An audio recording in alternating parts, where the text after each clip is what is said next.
Hi! Welcome to Midnight Dark. Please subscribe our channel if you like our videos.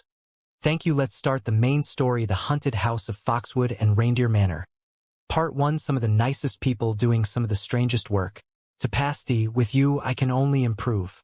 Deep in the tall grass, far out in the pasture, where the cattle were grazing in peace, the faint sound of a gunshot was heard. As the sound traveled across the pasture, echoing off a tree line in the distance, the cattle made only a faint sound. Moments later, the wind died as clouds blocked the sunlight. The tall grass that had been waving back and forth majestically stilled suddenly as if stopping to notice. Only the fading echo of the gunshot could be heard, but it too went silent seconds later. The air became stale and lifeless. The wasps in the distance calmed themselves and returned to their nests. The ants and spiders resumed their work. The cattle looked at each other, then slowly walked towards the back corner of the pasture. There they found a hole in the fence and one by one left the property, never to return. Around 75 years later, on a lone road in northwestern Montana, a man was walking with his thumb out. The temperature was a ghastly 3 above zero with a wind chill of -10. After several hours, a trucker pulled his rig over and offered the man a ride. "Where ya headed, mister?" "I have no destination." The trucker tipped his hat. "Well, this load's going south. I wouldn't mind the company." The truck was found abandoned 20 miles north of Denton, Texas, along Interstate 35. All identification on the truck had been destroyed, though the cargo remained. The driver was never found. Dallas News Friday, October 31st, 2008. Ghost confirmed. Above you will see an actual photograph taken at the famous Reindeer Manor in Red Oak. A photographer for the county, standing on Houston School Road, photographing the dilapidated road for reconstruction in February, captured the ghost standing just inside the property line. Many investigators have visited the famous house, and though they have recorded strange phenomena, none has produced such undeniable evidence. This may be in part because the owner of the property, who has requested we not publish his name, has never allowed anyone to. The project All Hallows Eve. Dr. Anderson put down the newspaper. Next to it laid his rejection. He had worked so hard and come so close, now to be stopped was almost criminal. Could this be the answer he was looking for? He thought about it all afternoon. Then on the way home he decided yes or no he had to have a look. Several hours later, Anderson was questioning his decision. It had been raining all afternoon and into the evening. The traffic down Interstate 35 was horrid. Once he got off on Bear Creek Road, he thought things would ease up. How wrong he was. The sea of cars heading to Reindeer Manor seemed endless. For 45 agonizing minutes, he inched forward until finally he came upon the entrance. Once he crossed under the iron arch, he thought he was home free, but to his dismay, another long line of cars was ahead of him. 30 torturous minutes later, he was finally directed into a parking spot. He stood outside of his car. He was an aging man of psychology, in his middle 60s, slightly overweight and balding. The rain falling from the sky, along with the cold temperature, made the night miserable. In the distance he saw a tractor dragging cars out of their spots. He felt lucky he was not forced to park in the mud. In the distance, through the rain, he saw a lone lantern.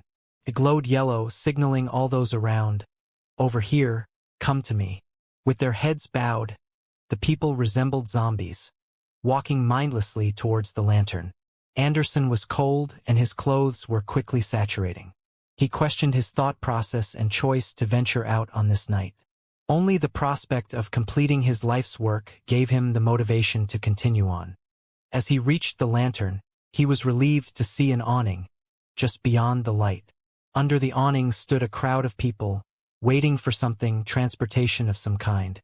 He thought he would see a ticket booth, that after such a long entrance, surely his wait would end. He was sadly mistaken. As he walked under the awning, his demeanor was shared by all.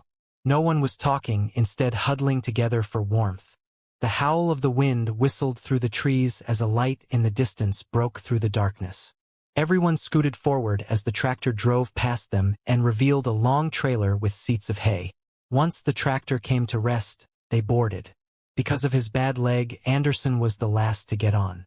He barely sat down when the tractor jerked and moved forward. The ride was bumpy. Anderson grit his teeth as every bump sent ripples of pain up his injured back. As the tractor pulled them along, they crossed through the old cemetery, before plunging into the dark woods. The rain was magnified by the speed, as well as the wind. It was a miserably cold ride on a soggy fall night. As they emerged from the woods, they passed another iron gate with the name Reindeer Manor on top of it. The tractor continued on, pulling them along the hayride road, then around back of the 13th Street Morgue, and finally to the front entrance. As the tractor stopped, a huge fireball erupted right above their heads. Anderson looked. The fire illuminated the dilapidated gas station underneath it. Only one pump remained, but the roof of the building had collapsed in and a portion lay on top of the old pump. As Anderson stepped off the hayride, he noticed the ground here was also saturated and muddy. He had to give credit to the date. This was good weather for a haunted house, even better for Halloween. Finally, after nearly 2.5 hours since he left his prestigious home in Highland Park, he saw the ticket booth. Luckily, since he was the last one on the hayride, he was the first one off. He walked up to the booth and was greeted by the friendly cashier. She happily sold him a premium ticket. As he walked away, the smoke of slow-burning hickory would cross his olfactory senses. His mouth began to salivate as he realized he had not eaten dinner. He followed the heavenly scent and found a group of people standing in line, drawn by the smoke. He watched the small chimney of the smoker as it blanketed him with its heavenly aroma. Anderson stood in line, trying to block his hunger pains until they could be satisfied. He watched as young children ran screaming from a haunted house. They darted across the midway as ghouls chased them. He chuckled at their terror and wondered if he would be so affected by the attraction. As the line moved forward, he had trouble staying upright. His left leg was weak from a car accident and the cane provided little support on such saturated ground. As he stepped forward, his fear came true. The cane was properly stuck. Fortunately for him, a nice young man walked over and freed his cane from the mud. Finally, his time to order had come. He stood before a young man who had a smile that would warm even the darkest of hearts. Above him stood a sign, "The Old Texas Smokehouse." The man was wearing a plain t-shirt, covered by a black apron that bore the same name as the banner. Atop his head was a hat that read, "The nicest guy in town." Dr. Anderson thought, "We shall see." The booth was made of cheap timbers and used lumber. Parts of it even looked as if it had been in a fire. It was a hodgepodge of corrugated metal and wood, but perfect for the Neanderthal food of fire and meat. As he looked down, he could see a beer cooler filled with cold drinks covered by ice. Even in such miserable conditions, a person could enjoy an ice-cold soda. Beside the cooler was a cutting board, wooden, with a large razor-sharp cleaver lying on top of it.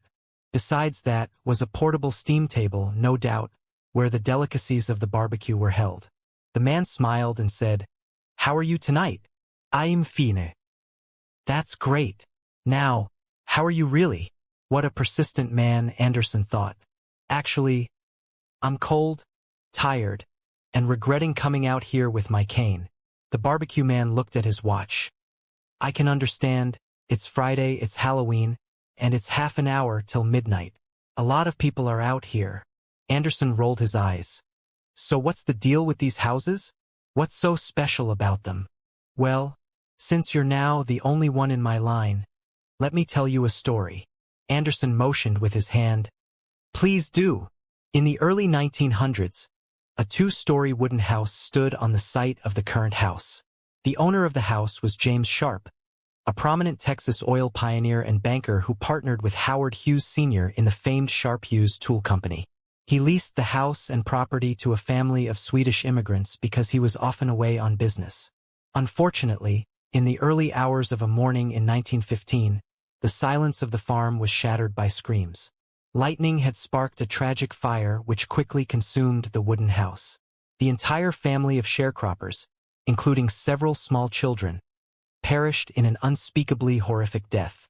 Upset by the fate of his tenants, or maybe just mad because of the loss of property, Mr. Sharp decided to build on the property again. Anderson leaned against the booth. Why would he do that? Well, he decided that this time he would occupy the property and turn it into the crown jewel of all his properties. But that's where his normal side ended. He wanted to make sure the newly built house would not succumb to something as pedestrian as fire. Even though it nearly tripled the cost of construction, he made sure the buildings on the property were as fireproof as possible. This explains the unusual construction of virtually all the structures at the manor. They are all almost entirely engineered with concrete, brick, and steel. You don't say. Yes, well, it was not to be. Sharp was killed, but by whom is still unclear. Even the location of his death is a mystery.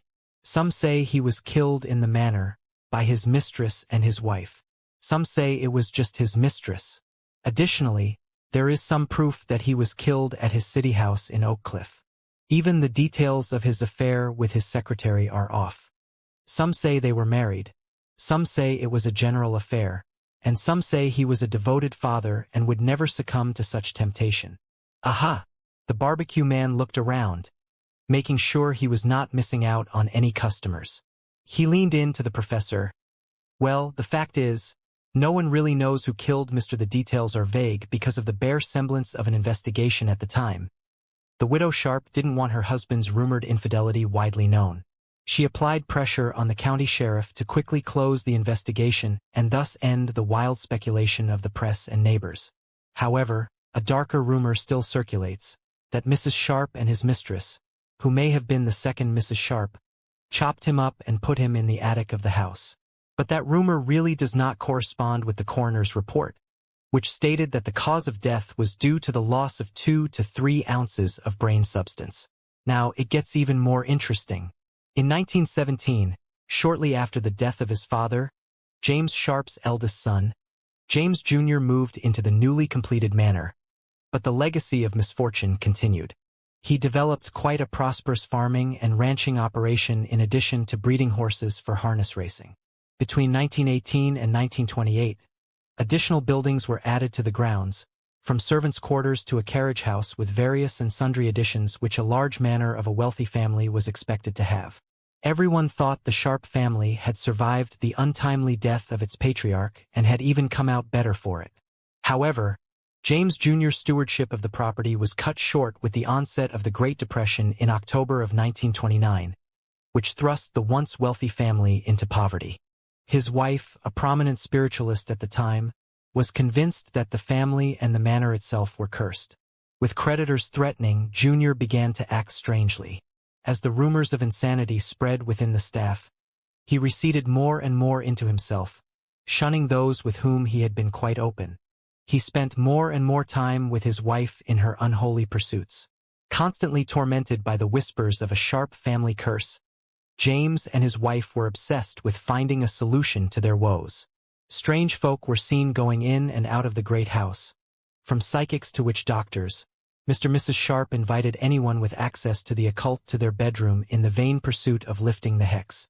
His wife held séances to contact James Sr. from beyond the grave for advice and counsel. Potions were mixed and incantations were chanted to rid the home and family from the string of bad luck. No one is sure if they were instructed by a spirit or simply came upon the solution on their own. But soon the couple found a way to bring the Sharp family out of the shadows. The final chapter of the Sharp family ended with the discovery of James Jr.'s wife dead by poisoning and his lifeless body swinging from a noose in the barn.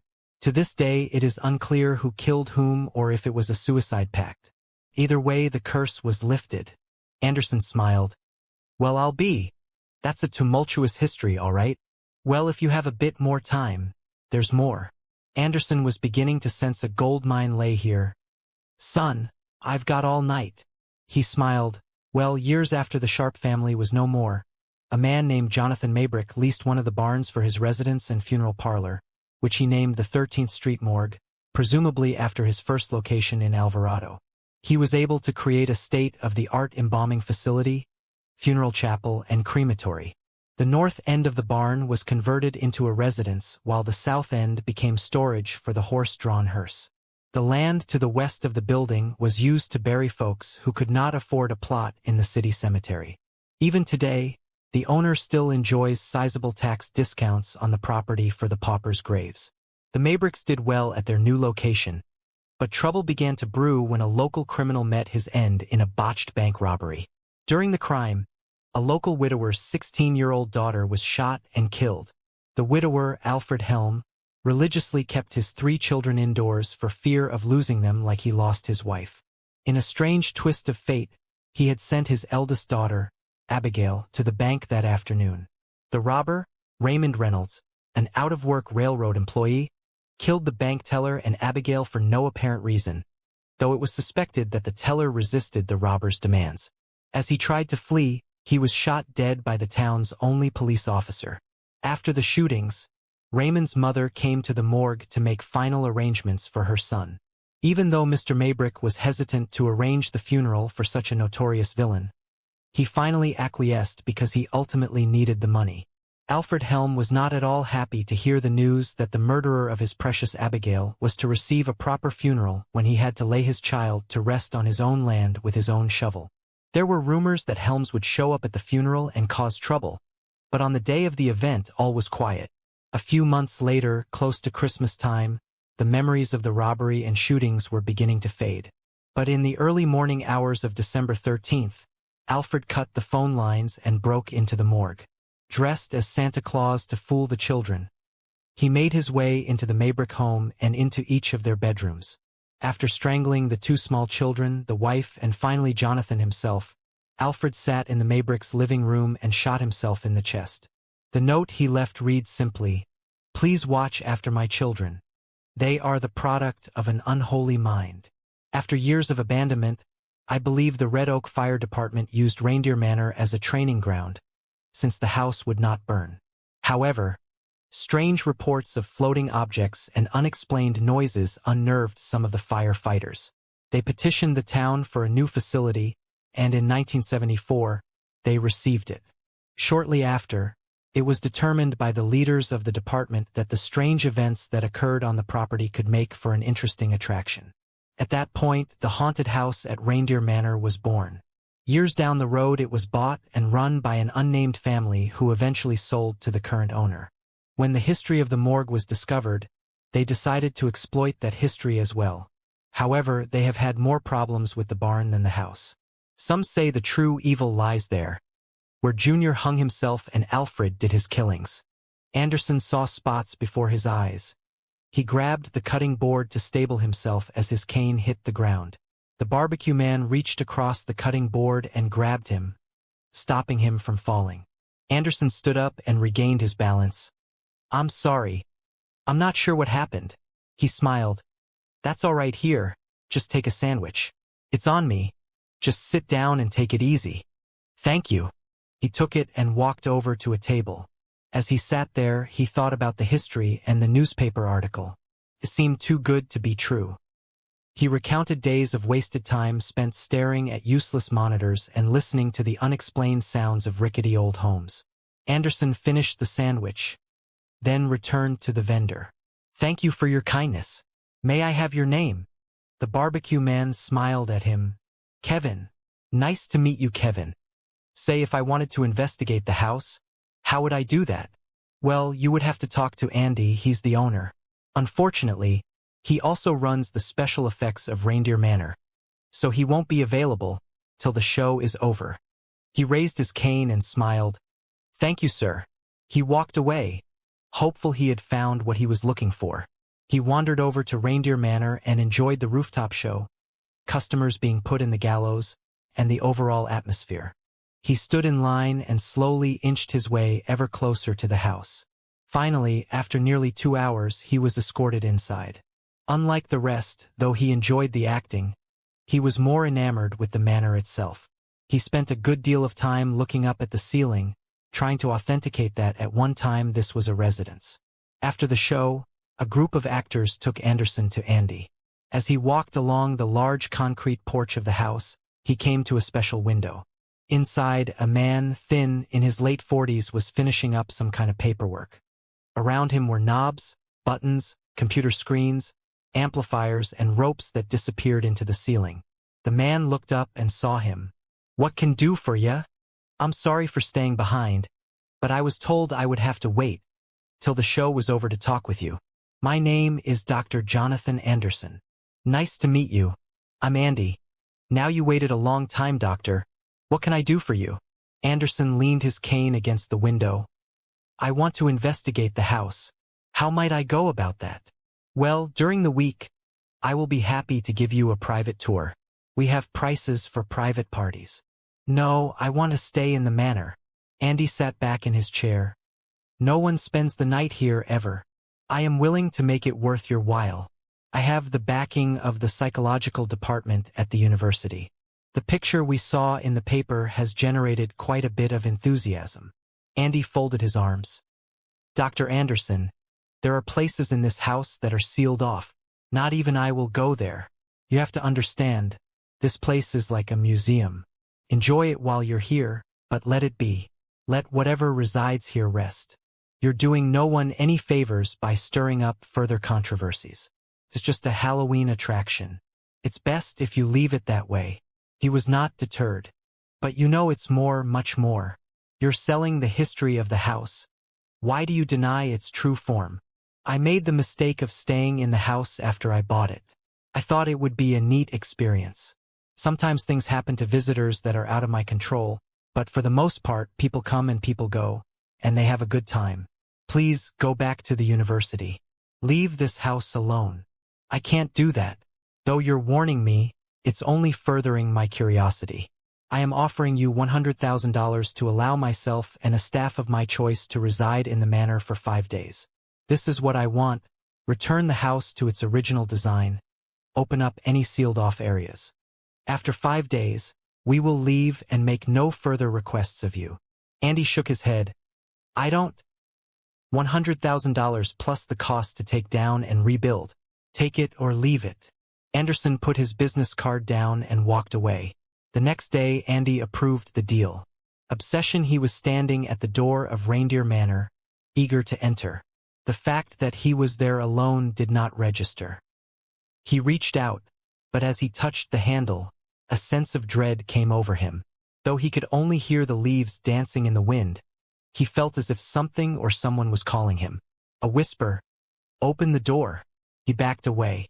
Though it was daylight, the house looked menacing, evil, and dark. The house was in disrepair. Once standing with glory, now its faded red paint and crumbling bricks spoke of a slow death. As he stood there, he heard a crunching sound, getting louder, as if someone was approaching. He turned, but no one was there. The dread continued to build. He no longer wanted to be there, he had to leave. Cautiously, he began backing away. Out of the corner of his eye, he saw something. Slowly he turned as he held his breath. The 3 ropes in the gallows were swinging. "It's only the wind," he mumbled. Suddenly they stopped, but one of the nooses was parallel to the ground, as if someone was there, about to be executed. Quickly he turned and walked, refusing to look. Suddenly he heard a door swing and an acute scream followed by silence. Oh God, he thought. He wanted to look to see if there really was a body hanging there, but he fought it. If he looked, what would he see, himself? No, he had to go. It was not of his concern. As he was about to round the corner of the snack bar, suddenly he stopped. My cane, he thought. He heard tapping coming from the house. He turned to his left to avoid looking at the gallows.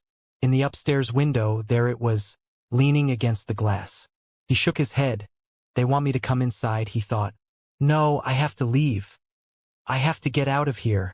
Amazingly, he did not need the cane. Faster and faster he walked, past the iron gate as it slammed shut. He turned, but no one was there. He felt frozen, as if someone was right behind him. As he turned, again no one was there. He instantly began running. The faster he ran, the faster they were coming. He did not stop as he barreled into the parking lot. Finally, off in the distance, he saw his car. He dashed for it, his leg aching intensely. He wished he had gotten his cane. The sun disappeared behind the clouds as music began playing from the morgue. Finally, he reached his car. He felt in his pockets for his keys, but they were gone. Oh God, he thought. I dropped them in the house. As he turned to go back, a glimmer caught his eye. It was his keys in the ignition. Quickly he tried to open the passenger's door, but it was locked. He ran around to the driver's side. Locked. As he panicked, he felt 3 claws digging into the back of his neck. He screamed in agony and arched his back. Finally, in desperation, he smashed the driver's side window with his fist. He jumped into the car, his hand bleeding profusely, and started the engine. With the accelerator pressed to the floor, he sped down the bumpy entrance road, hitting his head on the ceiling multiple times. Ahead he could see the barricades. They were closed. He smashed right through them and in a blinding flash felt a jolt as he was tossed from the car and ejected onto the grass. As he lay there bleeding, he saw another vehicle on its side. After what seemed like hours, people finally came to his aid. He overheard a child telling an adult, "This guy came speeding out and this truck was coming down the road." Then they met. As he lay there, all he could think was, "I got out." The alarm went off as Anderson opened his eyes. He looked all around but was surrounded by darkness. He lay there, confused, unsure of who he was or what was going on. His emotions were in overdrive. He was terrified and unable to speak. His brain raced to make sense of what was happening. "Am I dead?" he mumbled. "No," a voice in the darkness said. He jumped from the bed, his heart racing, his breathing labored. "Who's there?" A light suddenly went on. "What are you doing, John?" he sighed, apparently suffering the effects of a nightmare. She looked at him like he had lost his mind. Silly man. He took a deep breath and sat back on the bed. A cold, wet sensation came over him. He quickly stood as Lauren jumped up. "Oh, John, you wet the bed." He leaned over to smell. "No, it's sweat." She ripped off all the covers in disgust. "You and your dreams." He looked at her and smiled as he reached over and turned on the radio. A bright, cheery voice sounded through the speakers. "Good morning, ladies and gentlemen. Hope you all had a spooky weekend. But now Halloween's over and it's straight to Thanksgiving. For all of you who missed it, the Cowboys won last night over the..." He reached over and turned the radio off. "No, it's time to work," he mumbled. Lauren walked back in. "Well, are you going to get dressed or not?" In a burst of affection, he ran over and kissed her deeply. After the embrace, he sat her down, his hand on top of hers. "Yes, I am." Lauren stood and walked around him. "What's got into you?" He followed her with his eyes. "Success. Like a gift from above." She opened the dresser, looking for something. "I hung up the pants you wore on Friday. I did not have a chance to go to the dry cleaners on Saturday. So just wear those and we will be back on track tomorrow." "Yes, dear," he said instinctively. He dressed himself, cleaned up in the bathroom and walked downstairs. He found Lauren cooking. He walked over and sat at the table as she placed a plate of toast and assortment of jams in front of him. He picked up the peach and spread it over the toast. He smirked. Why she insisted on putting out the others was beyond him. In 38 years of marriage, he had never used anything but peach. Lauren put a plate of food in front of him, and though he was anxious to leave, he took time to eat. "You're cheery today," she said. He nodded. "I know. Well, I will come by the university later. Don't forget we have dinner reservations." He had not the slightest clue what she was talking about. His mind was wrapped around one thing, Reindeer Manor. As he was driving, he could not help but daydream about the success to come. He thought of the details and knew he would change his mind often, but finally after so long, a chance to investigate. It was almost too good to be true. He pulled into the parking lot and parked in his spot. He took a deep breath, wondering what the day would bring him.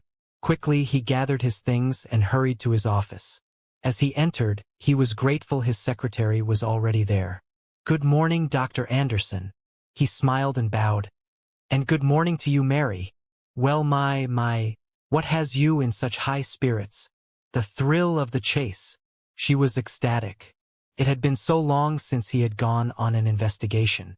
She had missed his eager, often boyish excitement. "Well, it's about time." "That it is, Miss Mary." "That it is." She followed him with her eyes as he walked into his office and gently closed the door. Inside, he found everything just as he had left it. His book, the letter, the newspaper, nothing was out of place. He set his coffee on the desk, then picked up the phone and called Dean Schultz. With enthusiasm, he requested to go before the Special Projects Board. To his delight, he was added to the meeting later that afternoon. A few hours later, Anderson stood before the council. Ladies and gentlemen, as some of you know, my long-term project is nearing completion. Last week I received both good news and bad. My book, Texas Hauntings, was rejected by the publisher.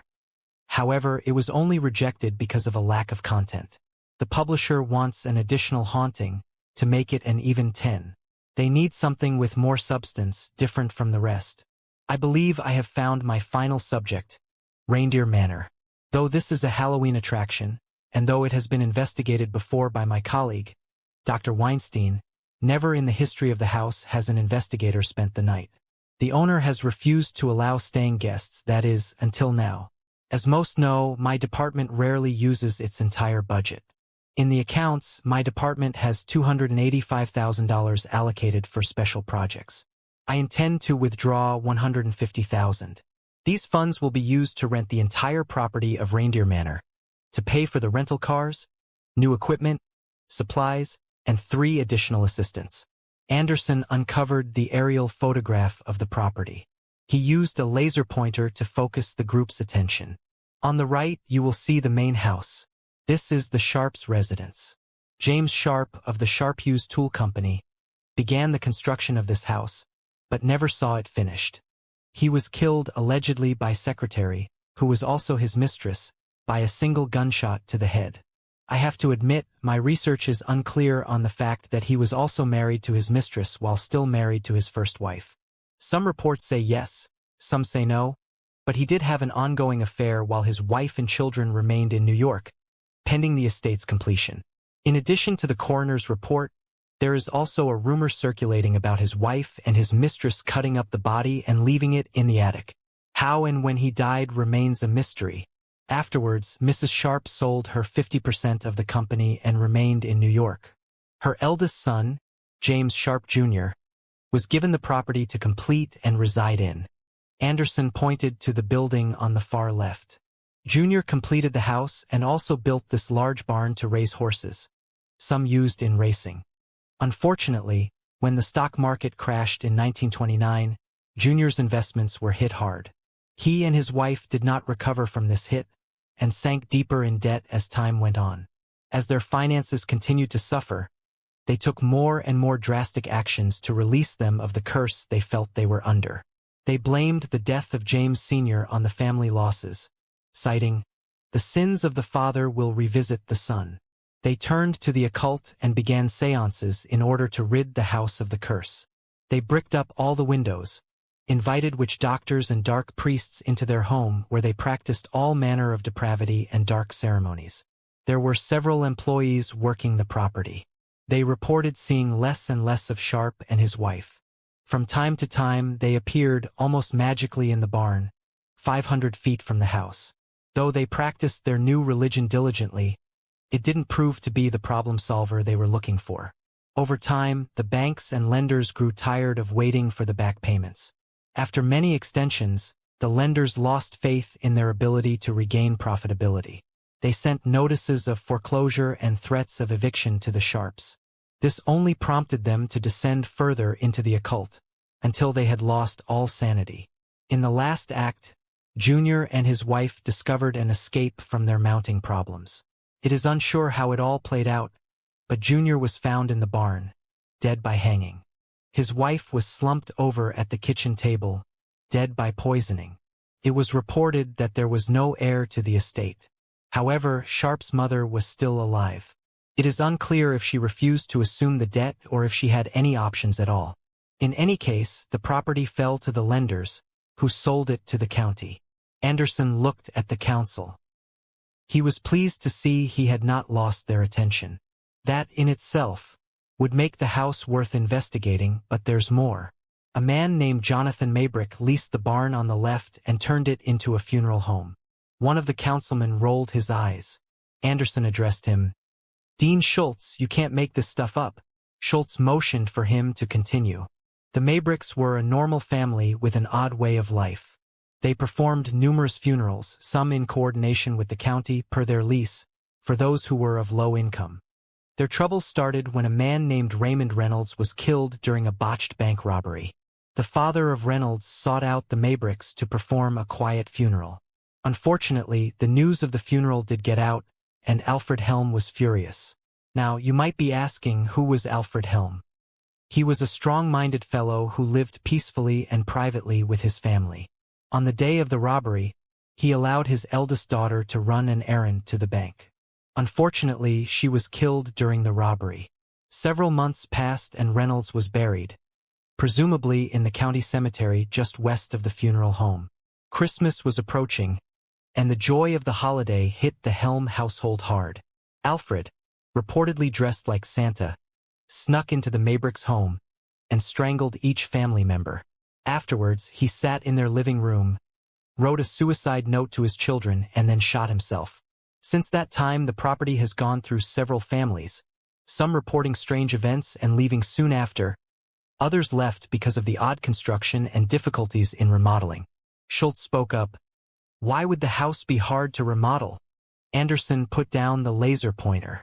James Sharp bought the property as an investment. He rented out a house that was already there to a ranching family. That house was struck by lightning and burned down. There were no survivors. This tragedy so affected Sharp that he ordered the new house, the estate he intended for his family, to be built out of concrete and steel, so it would not burn. Schultz sat back in his seat. I see. Now you mentioned before that no one had ever been allowed to stay in the house overnight. Why? The owner of the property indicated it would be extremely dangerous.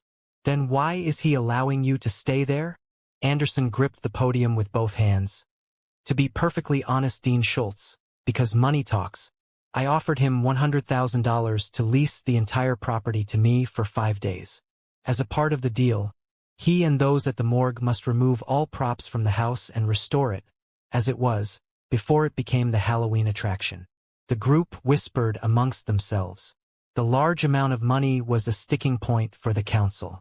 After a few moments, Dean Schultz stood. Dr. Anderson, would you wait outside for a moment? Anderson smiled, then left the room. As he stood outside, he went over everything he had talked about. He began preparing himself for additional questions and even an argument. He had not asked for a substantial amount of money in years. Other departments asked regularly. Half an hour later, he once again stood before the council. Dean Schultz, head of the council, addressed him. We have approved this project and its funds. However, you will not be allowed to choose the 3 assistants. You may take your secretary with you since she has assisted you with other projects. For the remaining, we will conduct an intensive search for the proper candidates. The council has decided your group will consist of an additional psychologist, a medium, and an observer with no skills in psychology. Those 3 will write independent reports for the council. You will not be allowed to view them until the council feels this project is at an end. Are we agreed? Anderson was more than delighted. Yes, sir. However, I would ask that the nature of this project be kept secret. I don't want the team to have any knowledge of where they're going. They shall go under this agreement or not at all. That seems fair. Since you want the project details classified, then will you write the advertisement for the candidates? Yes, sir. Very good. You can send it to my office as soon as it's done. This council is adjourned. Anderson could not have asked for a more receptive group of people. As he walked back to his office, he saw Mary leaving for lunch. When you return, cancel my afternoon classes. A new project is afoot. She smiled. Yes, sir. He was as giddy as a schoolgirl. From the office of Dr. Anderson, University Chair, Psychology Department TO. All students and facility Paranormal investigation. The office of Dr. Anderson will be conducting a 5-day study into the existence of ghosts, spirits, and the afterlife during the spring break of next year. This will be an off-campus investigation at a predetermined location in the Dallas-Fort Worth area. 3 candidates will be chosen based upon experience, writing ability, skill set, and project needs. The university will hire 1 psychologist, 1 demonstrated medium, and 1 observer. The observer should not be enrolled in the psychology program and is only required to possess excellent writing and descriptive skills. The pay will be substantial following completion of the project. In addition, the person must complete all 5 days. If you believe you possess the skills and qualities needed for this project, please submit a resume, your beliefs on the supernatural, and a 10-page essay demonstrating your writing ability to Dean Schultz's office by the Thanksgiving holiday. Candidates who meet submission guidelines will be contacted for an interview in December. The investigators during the month of December, nearly 500 applicants were interviewed and re-interviewed until only 10 remained. Those 10 were subject to background searches, polygraphs, psychological and physical examinations, and more. Of the 10, only 2 passed. The third one, a Dr. Albert Lynn Fletcher, was interviewing with Dean Schultz. Dr. Fletcher, having come from out of state, you bring a refreshing point of view to this institution. I want you to accompany Dr. Anderson on his project in March. Unfortunately, we do not have a teaching position open at this time, but we do have an opening in the summer for an adjunct professor.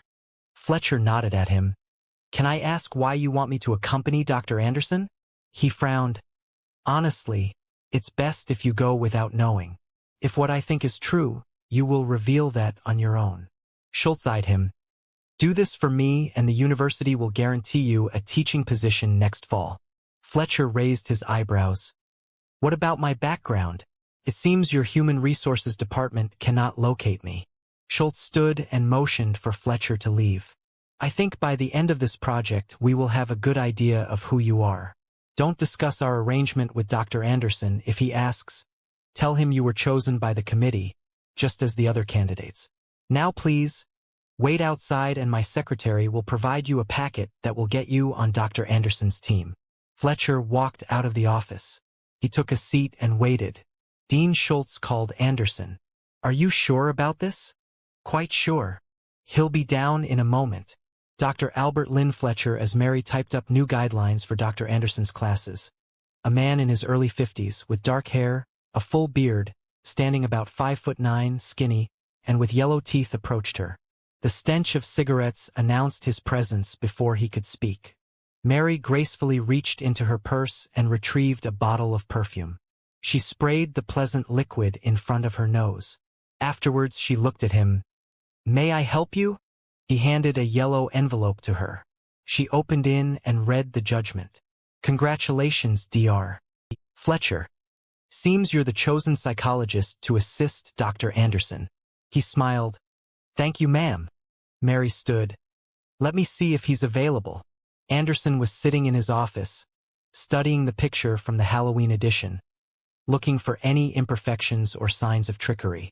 He was as nervous about the project as he was excited. Mary hit the call button on the intercom. Dr. Anderson, Dr. Fletcher is here to see you. The sudden voice startled him and he dropped his magnifying glass. It shattered as it hit the floor. He sighed, then hit the call button. See him in. Mary motioned to Fletcher as he straightened his suit. Anderson stood as Fletcher walked through the door. Dr. Fletcher, it is good to meet you. Likewise, Dr. Anderson. I have looked forward to this moment since I first heard of it. Yes, well, please come in. Would you like a cup of coffee? No, I am fine, thank you. Anderson smiled at Mary. She nodded and closed the door. He sat down and picked up his manuscript. I am finishing my life's work. With one more haunting, I will have definitively proved the existence of ghosts and the afterlife. Fletcher nodded. That's an amazing achievement. He scooted forward in his chair, nervously eyeing the manuscript. I hope my contributions will be fruitful. The chance to assist a colleague in a project that will define their life is an honor unto itself. Indeed. Anderson held the manuscript firmly in his hands. He stared at it as he talked. You know, sometimes it seems that they call to me, the houses, as if finding them is not a random occurrence. How do the residents react when you arrive? They often fall over backwards for me. Many times, they are at their wits' end, having all of their finances tied to the property. In addition, they are suffering extreme embarrassment, afraid if they go public, they will be ridiculed. A haunting is not just about objects that move or unexplained electrical and environmental phenomena, but it's about the people who dwell within the house. Many times, the psychic energy of the resident or another member of the household is exacerbating the situation or creating it altogether. So do you solve their problem, or is it just documentation? Anderson smiled. From my end, it's pure research. In one instance, an owner of a small house off Banner Street in Dallas did not want the haunting solved. They rather enjoyed the thrill of living in a spiritually active place. However, the norm is paranoia. After the investigation, I usually contact the Catholic Church or another group on behalf of the owners. I supply them with my research, then move on. Have you seen many haunted houses? Well, yes and no. I have not actually been in contact with a spirit directly, but I have seen an unexplained phenomenon that baffles science. Anderson folded his hands on his desk, excited to talk to someone on his own level. I once saw water dripping from the floor to the ceiling. It was a most remarkable thing. Another time, I saw a pen move itself across a table, jump from that table to the floor, and roll under a couch. Now, that might seem normal, but it took the pen almost 10 hours to make the full journey. I don't actually believe that you can be contacted in a physical way by these phenomena. It's not like the movies. I am not entirely sure that whatever is causing the events is done by an intelligent being. My research is not about solving hauntings, but documenting them in a scientific way. I believe we, as an intelligent species, are still new to this planet, and though we feel we have obtained superior knowledge, we are actually in our infancy about its mechanics. So this is more about busting the myth of ghosts than discovering them. Not quite. By doing the research in a scientific manner, I am actually hoping to be proven wrong. Unfortunately, to date, I have not been. I believe if I go into a house looking for evidence of an unexplained intelligence, I will find it simply because I am looking for it. My mind will fill in and rationalize any gaps present. Therefore, for me to be convinced I am wrong, it has to come when I am not looking for it. Fletcher had chills running up and down his spine. Do you think we will see such unexplained phenomena at the location you have chosen? Oh yes, and much more. I have made sure to keep the location an absolute secret, as to not skew the data in any way. Fletcher smiled. Well, it sounds like a dream. I can't wait to get started. Anderson stood and showed him to the door. First week in March, 9 a.m., Monday morning, outside this building. I will check with you before then, but that's when we make history. As Fletcher walked out the door, Anderson grabbed his arm. Now remember, you're under contract not to discuss this with anyone, not even family. That, I guarantee you, will not be an issue. Amy, the next day, a young brunette walked into the office. Mary looked her over. She could not be more than 18, if that. She was thin, cute, but nothing special. The young girl walked over and handed her a yellow envelope, just as Dr. Fletcher had. She opened it. Congratulations, Amy. So you're the medium. Tell me, what am I thinking? Amy looked at her with a blank expression. I don't think your romance is going to work out. Mary was stunned. The young girl's response was completely unexpected. That was exactly what she had been thinking all morning. For so long she desired to be married to the professor. She stumbled out of her chair. I'll see if Dr. Anderson's available. Amy stopped her. Yes, he is. He is doing something right now that he would give anything to put aside. Mary watched the girl walk straight to his office. You can't just... Amy ignored her and entered. Inside, Dr. Anderson was grading project papers from his advanced class. He looked up and saw the woman. My secretary will help you, miss. Please close the door. She shook her head. You don't like doing that, do you? Anderson set his pen down. She was right. He detested grading papers. One of the chief complaints from his students was his turnaround time on assignments. Mary rushed in. I'm sorry. This is Amy. She's the medium chosen for the project. Anderson smiled. So I gathered. Well, you know how to make an entrance. Please come in. I would ask you, Coke, diet. He laughed. This was going to be fun, he thought. Mary, if you would. Mary shut the door as Amy took a seat. Anderson folded his hands. So, What do you think of this project? Without missing a beat. We're going to Reindeer Manor. Anderson was shocked. Okay. Who told you that? No one. I knew it before I applied. I knew I would get the job before I applied. Otherwise, why waste my time? As Mary put her hand on the door handle, Amy turned. Before Mary could say anything, Amy said, "Bottled water will be fine." Mary did not even get the chance to tell her the machine was out of diet. She closed the door and went to retrieve the water. Anderson sat back in his seat. Wow, that's quite a gift you have. If you can maintain it, you will have quite a career. Amy looked off to the side. It's not a gift. It's a curse, one I would give up in a heartbeat. Why do you say so? She looked at him. Do you like presents? Christmas presents? Birthday presents? Of course, who doesn't? I don't. I stopped asking for things when I was 5 years old. Even then, I knew what I was getting. I've never been surprised about anything, except by the people around me. How so?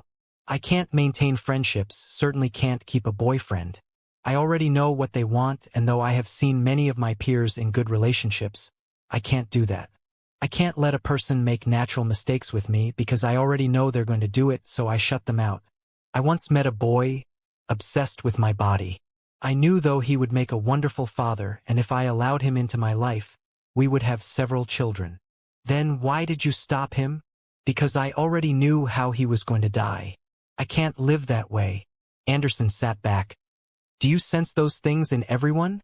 No, it's usually random, but when a person gets closer to me, or the issue is about me, things become much clearer. He looked at her grades. She was barely passing her subjects.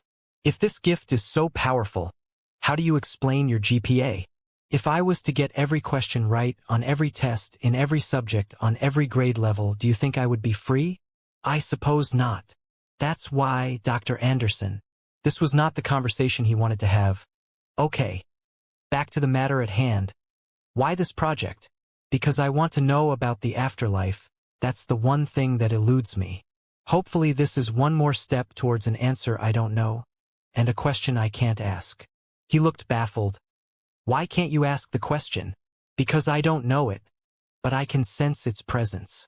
Anderson was beside himself with this girl. She was perfect. The committee probably had no doubt about her. He thought about her answer, then asked, could that be God? She thought about it for a moment, then answered in a slow, broken fashion. I don't know how to answer that. The words don't seem to exist in our language. That's about the best way I can put it. Anderson nodded. Okay, so what can you tell me about Reindeer Manor? She sat up with a cold, threatening stare. It's not the same as the show, not in any way. It's a dark place, where those who go never come back the same, if they come back at all. He smiled. No one's ever spent the night there. We will be the first. I'm not talking about investigators. I'm talking about those who lived there, however short, decades before the house became an attraction. He sat forward. Is this going to be a waste of time? Should I look for something else? She looked off to the side. Yes, but for a very different reason. And that is, this will be unlike any haunting in your book. You're dancing with the devil on this one. Anderson smiled. Okay, so what's going to happen? I can't tell you that because I don't know. What I do know is your life has already changed. Whatever it was before has ended. You've already been there. It's already seen you and you have no choice. Either you go for it or it will come for you. That won't be a problem, as we are going for it. She looked at him in the most serious way. It's going to attack you in a way you won't see coming. And when the final act comes, it will be a surprise. Nothing you do, nothing you say, nothing you take with you, can change that fact. She wiped a tear from her eye. That's all I have to say about that. She stood and walked to the door. Before exiting, she turned. Monday, 9 a.m. First week in March, downstairs. She then exited his office.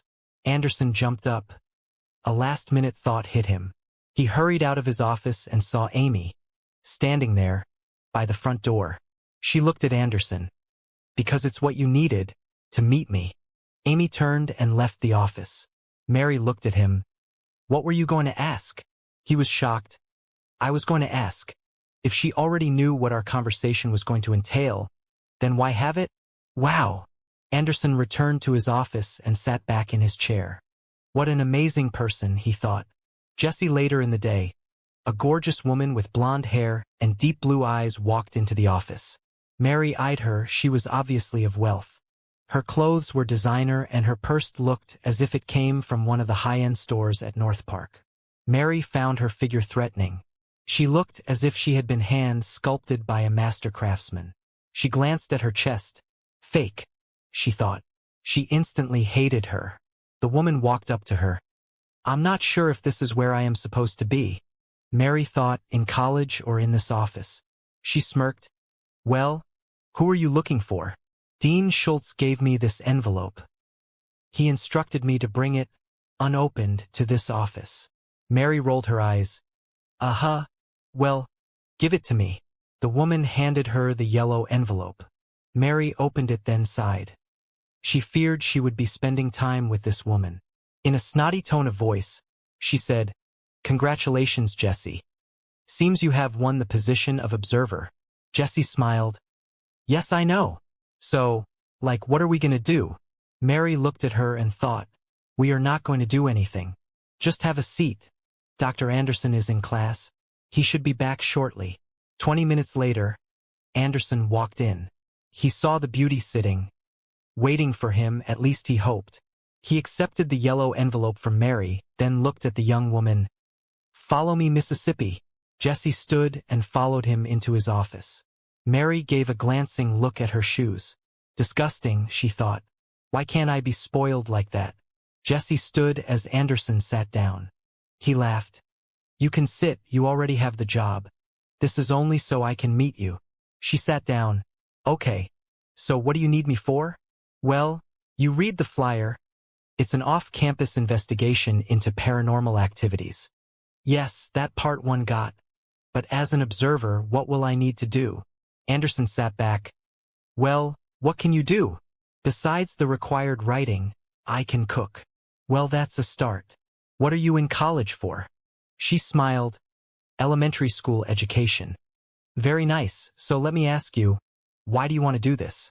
You a very pretty young woman, and I'm sure spring break is very important to you.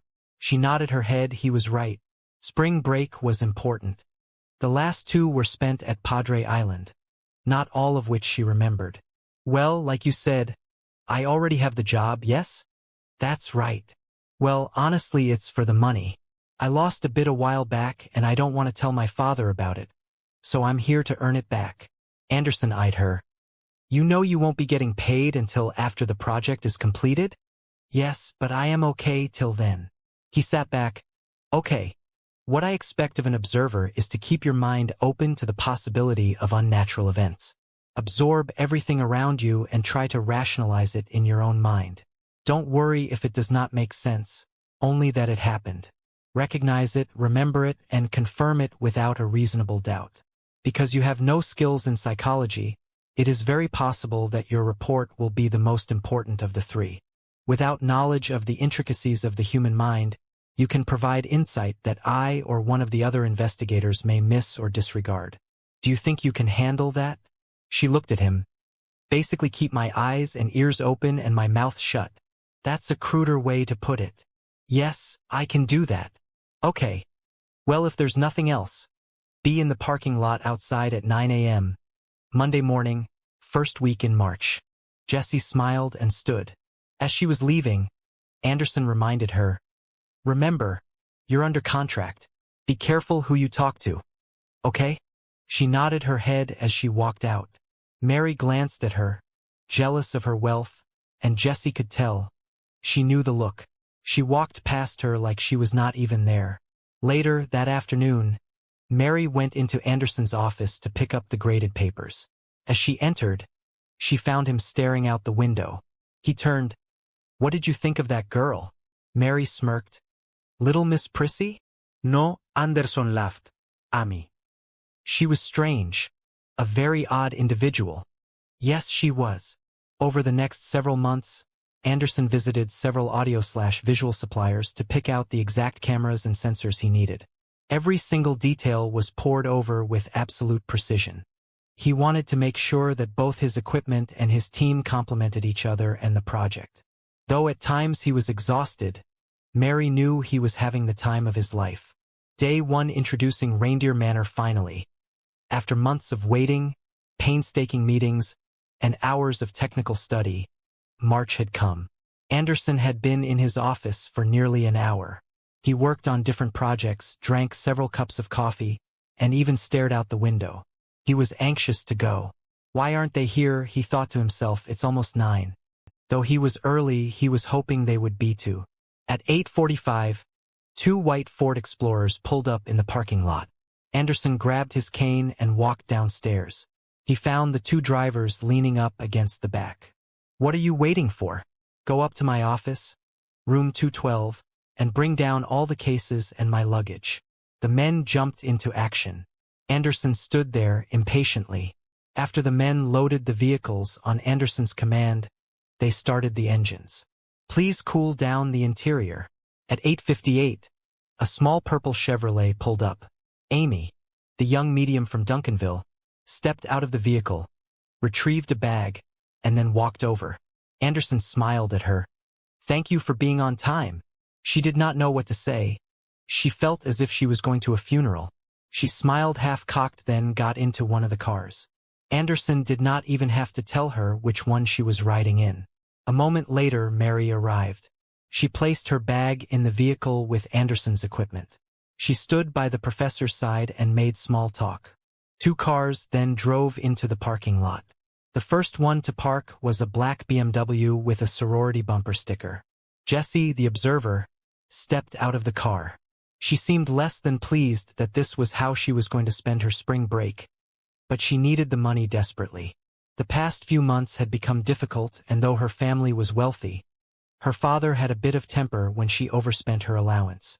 Her suitcase was as opulent as her car. Mary stared at her. Her attire was not from a low-end store. She placed her bag in the same car as Amy, then joined her for some much-needed air conditioning. The final car, a beat-up old Dodge, parked as the tailpipe let out a final explosion. Jessie looked over at the car, embarrassed to be anywhere near it. She smirked as a middle-aged man carried a ratty old bag and put it on top of her luxury suitcase. Anderson walked over to him. Dr. Fletcher, it's good to see you again. Early morning, he grunted. Anderson smiled, then opened the passenger door. Okay. Thank you all for coming. If I am right, you're in for a week that will change your lives forever. Enjoy yourself. Without taking a single question, he shut the door and walked to the first car. Fletcher thought it was rude of him not to allow time for questions. Andy watched as the last prop of the show was removed from the house. All of the walls, scenery, and most of the special effects were moved to a rented storage container in the backyard. The house looked lifeless, just as he had seen it when he bought it. The areas that were prone to the most trouble were fully exposed. He thought, my God, what have I done? He was the last person out. He closed the door, hoping that he had done the right thing. Though he owned the property, he never felt he had complete ownership of the manor. As he walked past the snack bar, through the gate, across the hayride road, and into the midway, he saw the owner of the morgue, a young man dressed in a Scottish kilt, loading up the final props into his hearse. The hearse was famous, almost as much as the 30-year-old fire truck that greeted people as they turned into the parking lot. Both were used in countless parades and civil activities.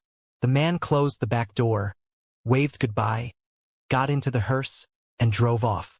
Andy got into his van, took one last look at the park, then drove to the entrance and waited for Dr. Anderson. The 2 vehicles exited off I-35 and turned east onto Bear Creek Road. They entered a sparsely populated area of Red Oak, the southernmost suburb of Dallas County. Anderson rented the chauffeur-driven vehicles so no one would be tempted to leave the manor for any reason. They were to be dropped off, then picked up at the same place 5 days later. Fletcher, Amy, and Jessie rode in the second car. Anderson and his secretary were in the lead. It had long been rumored that Anderson had an ongoing affair with his secretary, though no evidence ever surfaced. Amy put her hand on Jessie's knee. I can feel why you're here. I'll watch after you. Jessie looked at her as if she was some sort of freak. Okay. She moved her knee as Amy drew her hand back. Fletcher turned. I would appreciate it if you would concentrate on the here and now. I'm just trying to lighten the mood, Amy told him. If you're going to be asset to this investigation, I would advise you to keep your attention where it belongs, he scorned. Jessie shifted into her seat. Where are we going? Fletcher lit a cigarette and slightly rolled down the window. I don't know. The driver grunted. He wanted to tell them, but due to the amount of built-in gratuity, he decided to keep the secret. Fletcher continued. Wherever we are going, it has to be somewhere special. What I do know is I have been paid to do a job and I intend to see it through. Amy sat back in her seat as Jessie crossed her legs. She admired how pretty she was, but at the same time, she knew why she was decked out in opulent clothing. Jessie caught her staring at her legs and gave her a weird, stay away from me look. Amy raised her eyebrows. We're going to Reindeer Manor. Jessie frowned. Why do they call it Reindeer Manor? Fletcher was growing tired of the young girls already. He flicked the butt against the window, spraying the outside with ashes.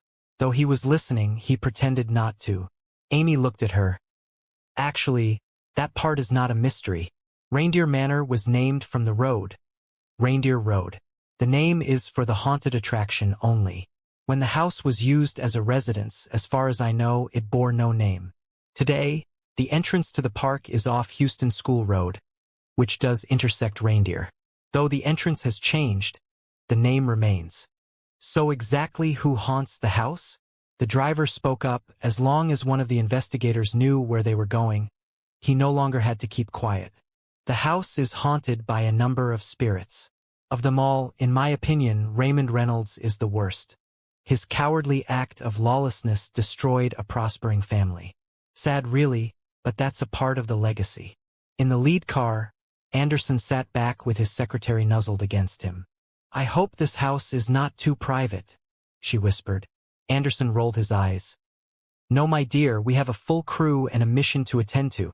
Let's keep the rumor-making behavior to a minimum. All right? She pouted, but knew she would have her chance. After all, how many people get to live in a haunted house? The driver of the lead car turned off Bear Creek and onto Houston School Road. The second car followed. Amy noticed a sign, dangerous intersection. The driver glanced at her in his rearview mirror. This part of Dallas County has seen a fair bit of tragedy. It's signs like that that remind us of where we are. Keeps our nerves up. As the cars made their way down the road, the sun ominously peered through the trees. The dust, kicked up by the tires, filled the air with an orange fog. The second car slowed a bit. A few moments later, the cars came to a stop.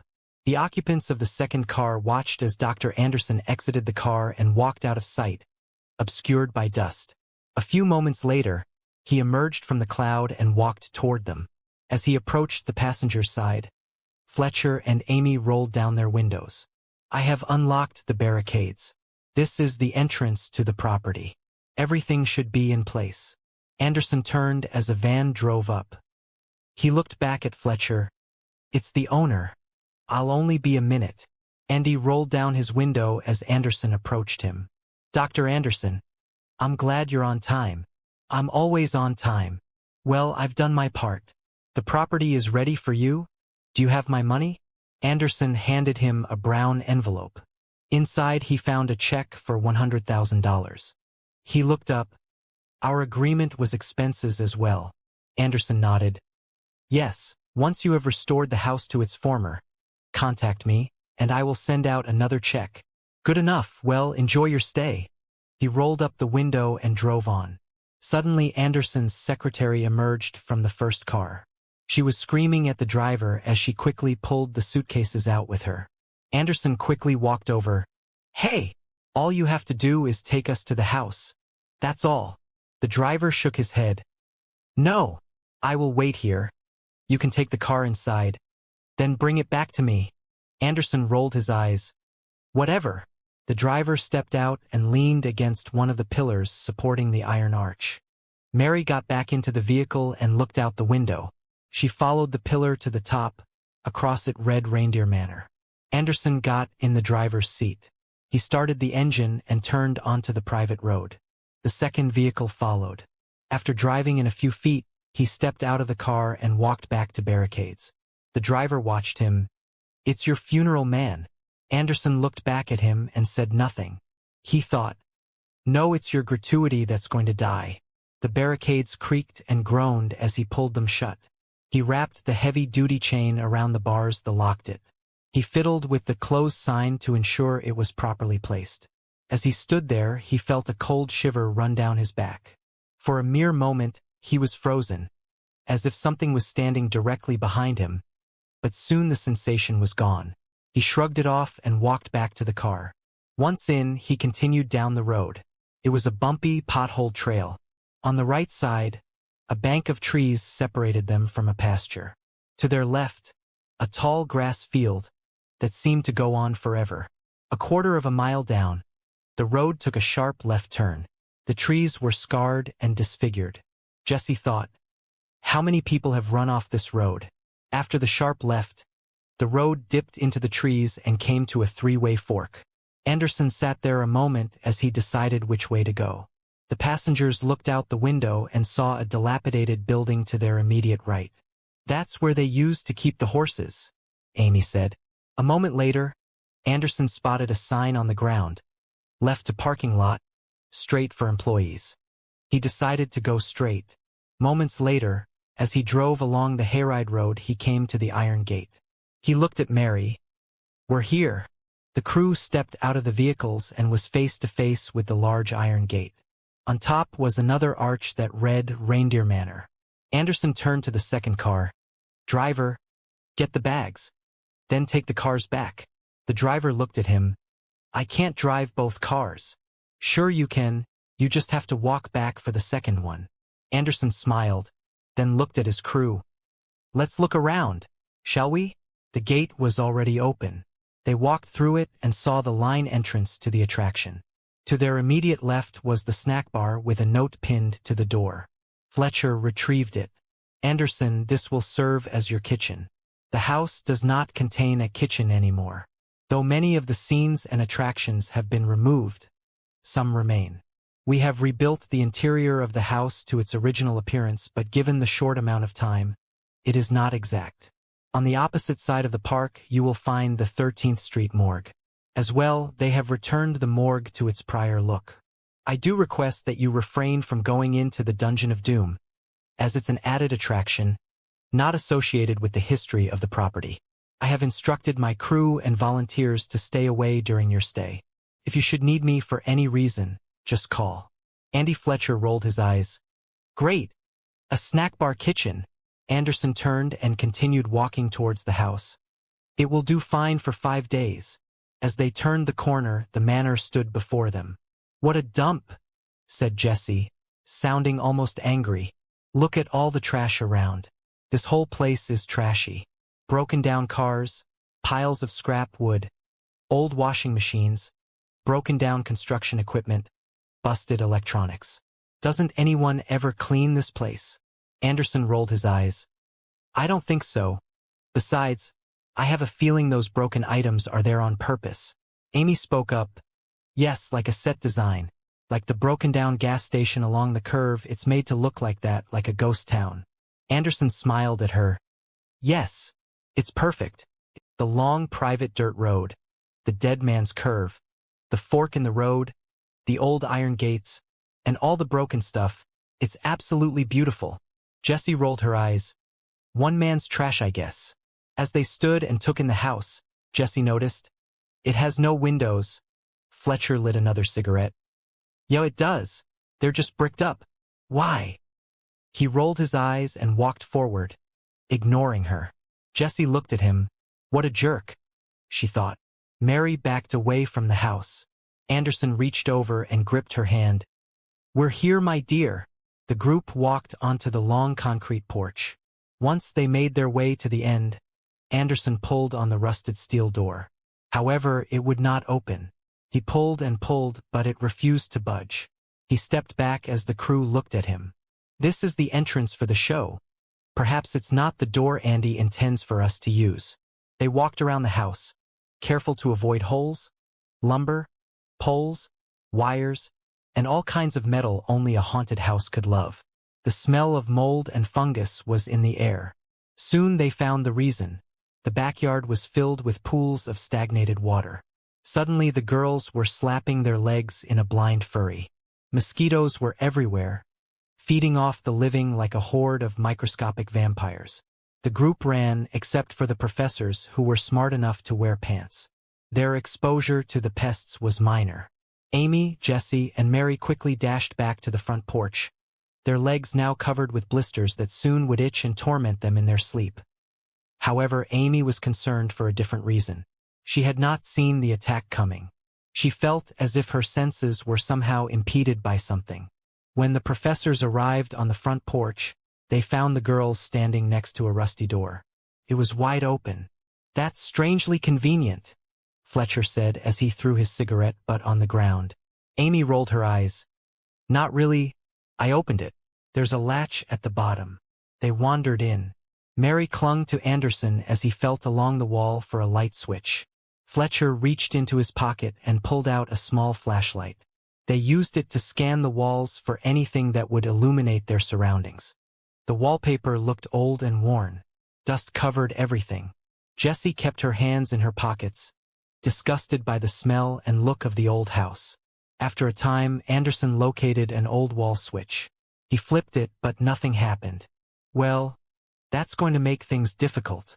How are we to conduct an investigation without electricity?" Fletcher balked. "I bet this outlet is just a prop," Anderson said nervously. Amy and Jessie huddled together. The house was quiet, except for a creak now and then. The interior was cold and musty. The smell was pungent and difficult to get used to. They continued on, following the wall with the flashlight. They came to an opening that led to a different room. As they entered, Jessie screamed when a cold drop of water hit her head. Fletcher quickly swung the flashlight around and rolled his eyes. She giggled when she figured out what it was. A moment later, they found another switch. This one did not work either. Anderson rolled his eyes. "It's not a problem. I'll call Andy. It's just an oversight." He pulled out his cell phone, but he had no bars. "Anyone else have a signal?" They all shook their heads no. "Well, then it's by flashlight and phone light until we find a working switch or a cell signal." As they entered what seemed to be the living room, the air felt heavy and damp. Fletcher swung the flashlight around, its beam jumping off the shiny surfaces and dancing across the old pictures and artwork. The flashlight illuminated a staircase and he followed it up with the light. It stopped on the second floor where a railing went all around the balcony. From his vantage point, he could see the second floor was also decorated with various pieces of artwork. The railing itself could be classified as art. Its long, smooth hand-crafted finish ended with the hand carving of a young child. Why have they hidden this, Anderson thought. Though he toured the house as an attraction, none of this was here. How could they have restored it to this condition in mere months? That would be impossible. This must have been hidden. Suddenly he remembered the rooftop show. The staircase must be how the actors made their way up. They must use the second floor as a staging area. Andy must have exposed it for the investigation. "This is definitely the house of a wealthy family," Fletcher said, dismissively. He was a staunch liberal, rare in Dallas, but still, capitalists like this deserve what they get. Their prospering ways were robbery by legislation. "I'm glad you're dead," he thought. As they walked on, Jessie had a sudden feeling. "They know we're here." "Jessie," Anderson snapped. "I'll keep my observations to myself," she said coldly. "Thank you. We're here to do legitimate scientific research. How can we possibly do that if we pander to each other's fears?" "Yes, Professor. I got it. It's just..." Amy leaned over and whispered, "Stop while you're ahead. I feel it too." They walked down the hallway to the left, Anderson in the lead, followed by Mary, Amy, Jessie, with Fletcher in the rear. The hallway twisted and turned, and eventually they came to a large door. Slowly, Anderson pushed the door and it creaked open. He moved the flashlight back and forth. The room was ornately decorated. Bookshelves ran from floor to ceiling. A large couch sat in the middle along with 2 chairs on either side. Under the furniture was an old green rug with gold lace running along the border. In the corner of the room stood a massive grandfather clock, its hands frozen at 3:02. Anderson walked over to the clock and turned. I wonder what was occurring when this clock stopped. Though it was a cheesy thought, the sight of the clock and the surroundings sent chills down their spines. Fletcher turned his head and was drawn to a large desk, which sat across the room from the clock. It was filled with legal documents, letters, and office supplies. Do you think this is a prop? Anderson walked over and picked up the papers. They were yellow with age and water-stained. The dates were sporadic, but all from the 1920s. I don't think so. I don't remember it being here. Fletcher opened the drawer on the right and found an old hand-cranked flashlight. He cranked it up and it emitted a soft white light. Who said old technology is useless? After their brief inspection, they walked back down the twisted hallway. The light from the old flashlight flickered, causing their shadows to dance along the wall. They returned to the living room, but did not stop. They walked straight ahead and entered what appeared to be a dining room. It was void of furniture. With a faint, almost involuntary cry, Amy walked backwards into Jessie. She felt her hand. Oh my God! You're ice cold. Amy turned and looked at her. We must leave this room. It's too much. Anderson watched her carefully, making sure it was not an act. As he touched her, he could feel a definite temperature change. Take her into the other room. Jessie used the light from her cell phone to guide her into the living room. Her temperature began to rise and she was able to breathe. Anderson, Fletcher, and Mary continued. In the next room, they could tell it used to be a kitchen.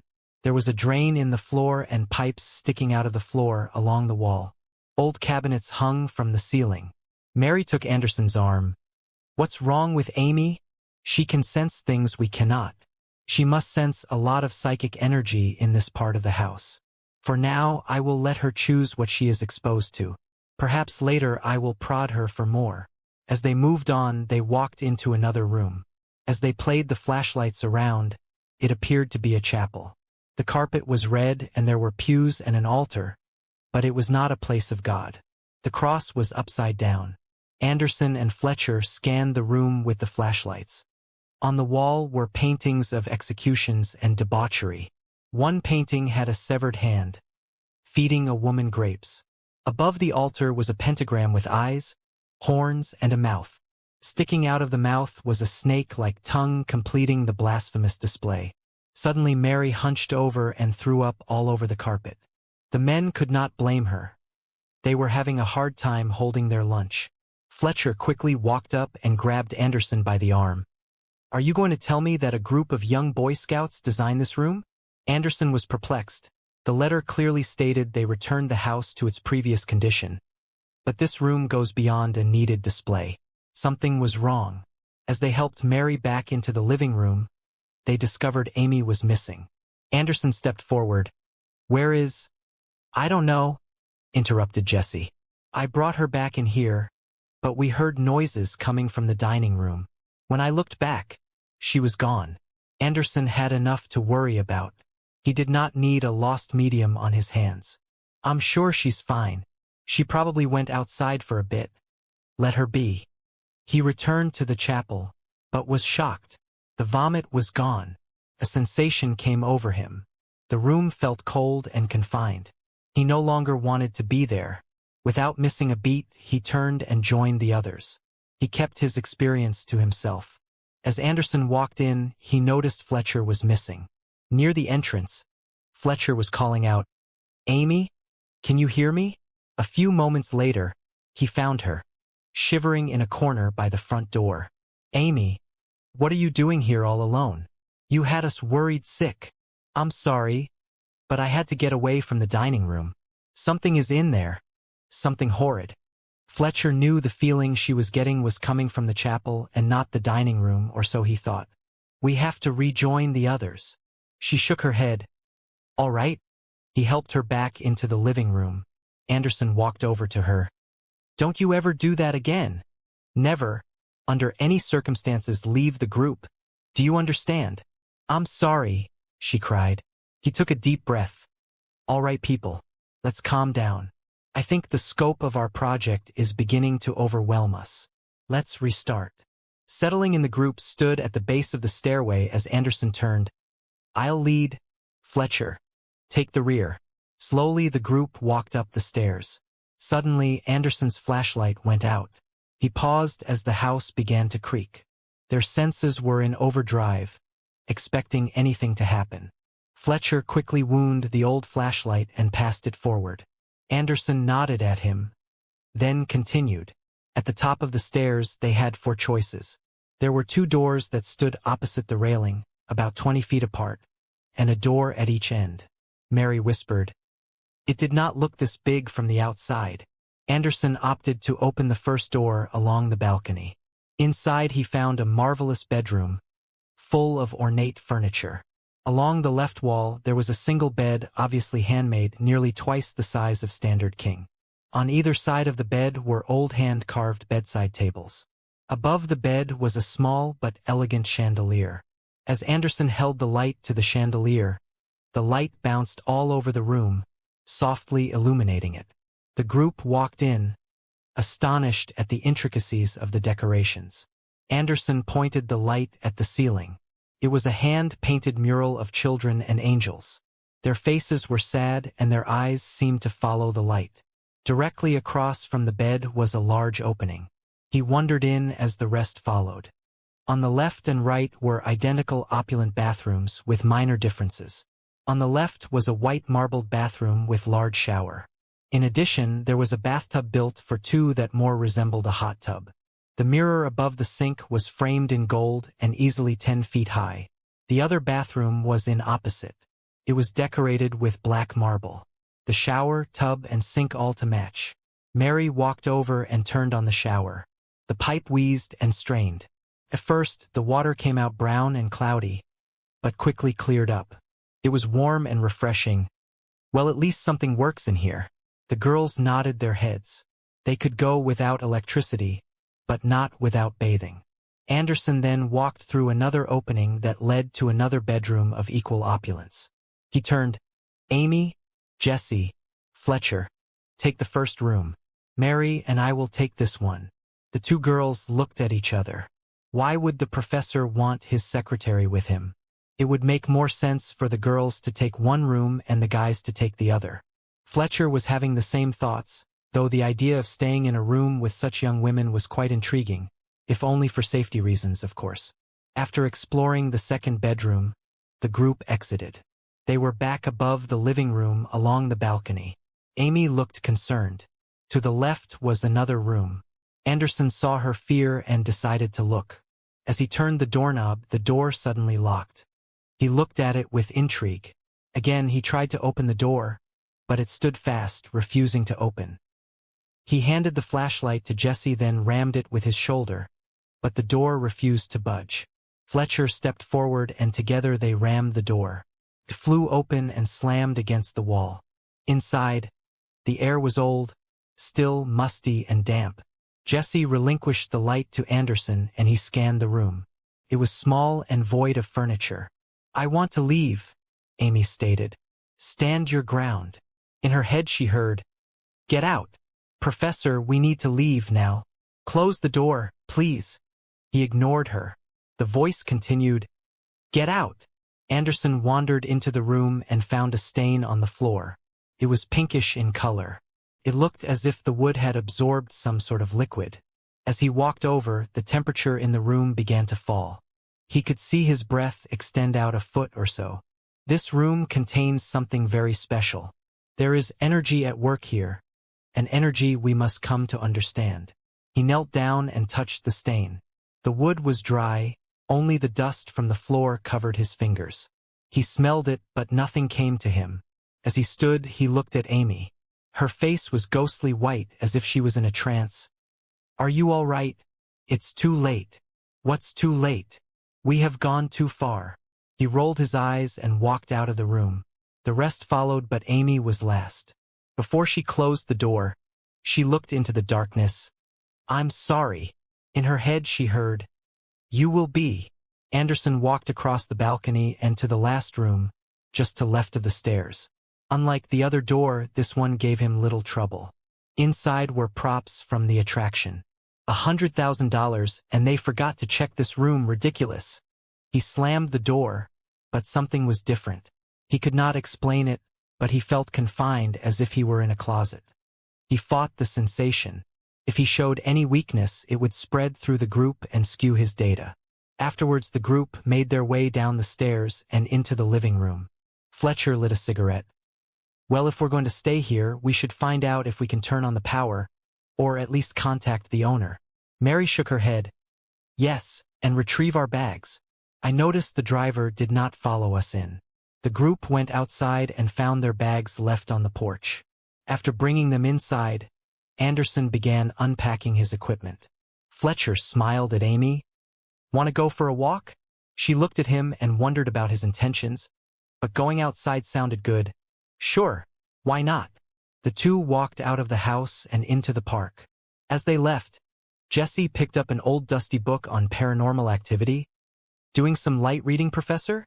You might be surprised at the wisdom and knowledge old books can have. Fletcher lit a cigarette as they absorbed the warm sunlight. The house was so dark and damp. The bright light hurt their eyes, but they managed. As they stepped off the porch, they came face to face with the gallows. Though the platform seemed intimidating, Amy could not get a read on it. It's a prop. They continued past the snack bar and walked out of the iron gate. They crossed the hayride road and entered the midway. Most of the booths were gone, but a few permanent ones remained. The midway was overgrown with grass and weeds. Yellow jackets and flies filled the air. They were careful to know which one they were slapping at. One booth, painted red and green, caught Amy's attention. It was slightly leaning to the left and part of it looked burned. There was an explosion here some time ago. Someone here did something. I can't see it, but something was angry. It wanted this person to leave, but they didn't. Something always goes wrong for this person. They can't seem to take a hint. Fletcher just listened as he enjoyed his cigarette. He could not help but think, could we take a hint? A moment later, they stood in front of Dungeon of Doom. The door was padlocked and would not give. Fletcher tossed his cigarette on the ground. Sure would like to look in there. He pulled and pulled, but the door would not budge. Amy shook her head. The note said this was not a part of the history. We should leave it alone. Yeah, but who would know? He looked to his left and noticed the exit. It was not a part of the building, but rather made up of walls of painted wood. It was lined with some sort of heavy-duty black rubber. Fletcher. He paid her no mind. He walked into the exit alone. Black sheets and pipes blocked his way, but he pushed them aside and continued. Amy sat down on a tree stump, waiting for the scream and the disappointment. Why couldn't he just listen to her? She thought of all the people who brushed her abilities aside and how they walked right into mistakes, when she could have steered them in the right direction. As he turned the corner, a hanging corpse flew right into his face. He screamed and then laughed as the plastic dummy swung in the air. There were many corpses. He wondered what horrors lie ahead of him. He moved forward, slowly. Finally, he made it to the back door, but it was locked. Disappointed, he walked out and found an angry girl waiting for him. You know, that was stupid. You really should listen to me. Fletcher laughed. Do you really think we will find anything here? This is all amusing for now, but soon we will be haunted by boredom. She looked at him. Poor fool, she thought. They continued past the dungeon. Amy walked to the back of the ticket booth and opened the door. Inside, she found a box of flashlights, each one working perfectly. Looks like we have a bit more illumination. Fletcher stepped inside and looked around. A lot of goods in here. As they closed the door, they realized they were mere feet from the 13th Street Morgue. It seemed much bigger than the house, at least on the outside. In the manor, Anderson was setting up his computer and loading software. Mary was busy setting up monitors and testing video cameras. Do you really think you will solve a mystery here? Anderson looked at her. I'm not here to solve a mystery. I am here to document an actual haunting and sell it to the world. She thought about his answer. So if you could stop the haunting, would you? No, I would. I know exactly what would end it. What? He said with disinterest. She walked over, wrapped her arms around him, and whispered in his ear, "Love." Jessie rolled her eyes.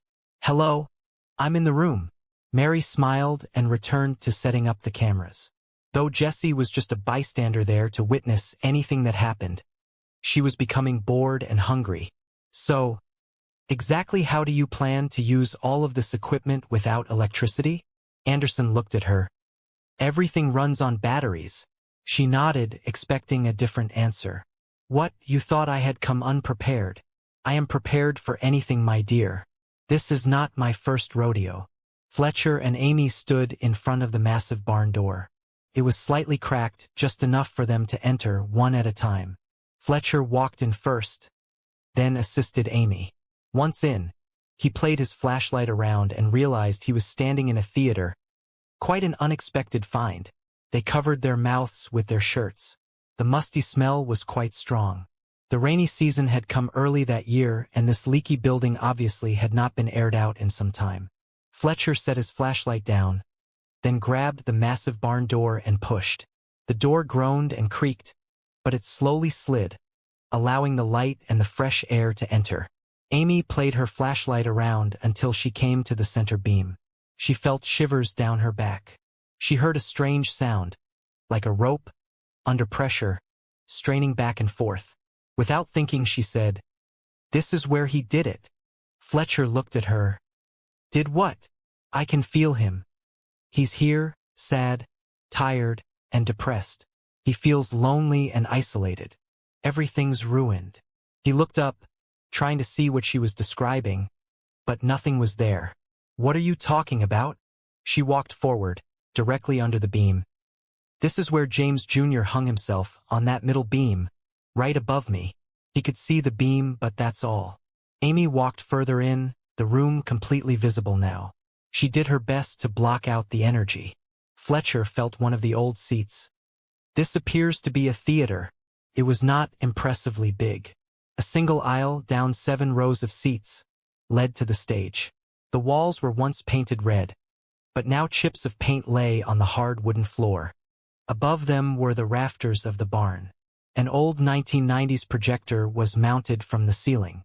"You think this was here way back then?" he chuckled. Amy turned. "It's not a theater. It's a funeral parlor, or at least it was. Well, maybe in its heyday, but now it looks like a theater. At least that's what I'm calling it." The two walked down to the stage.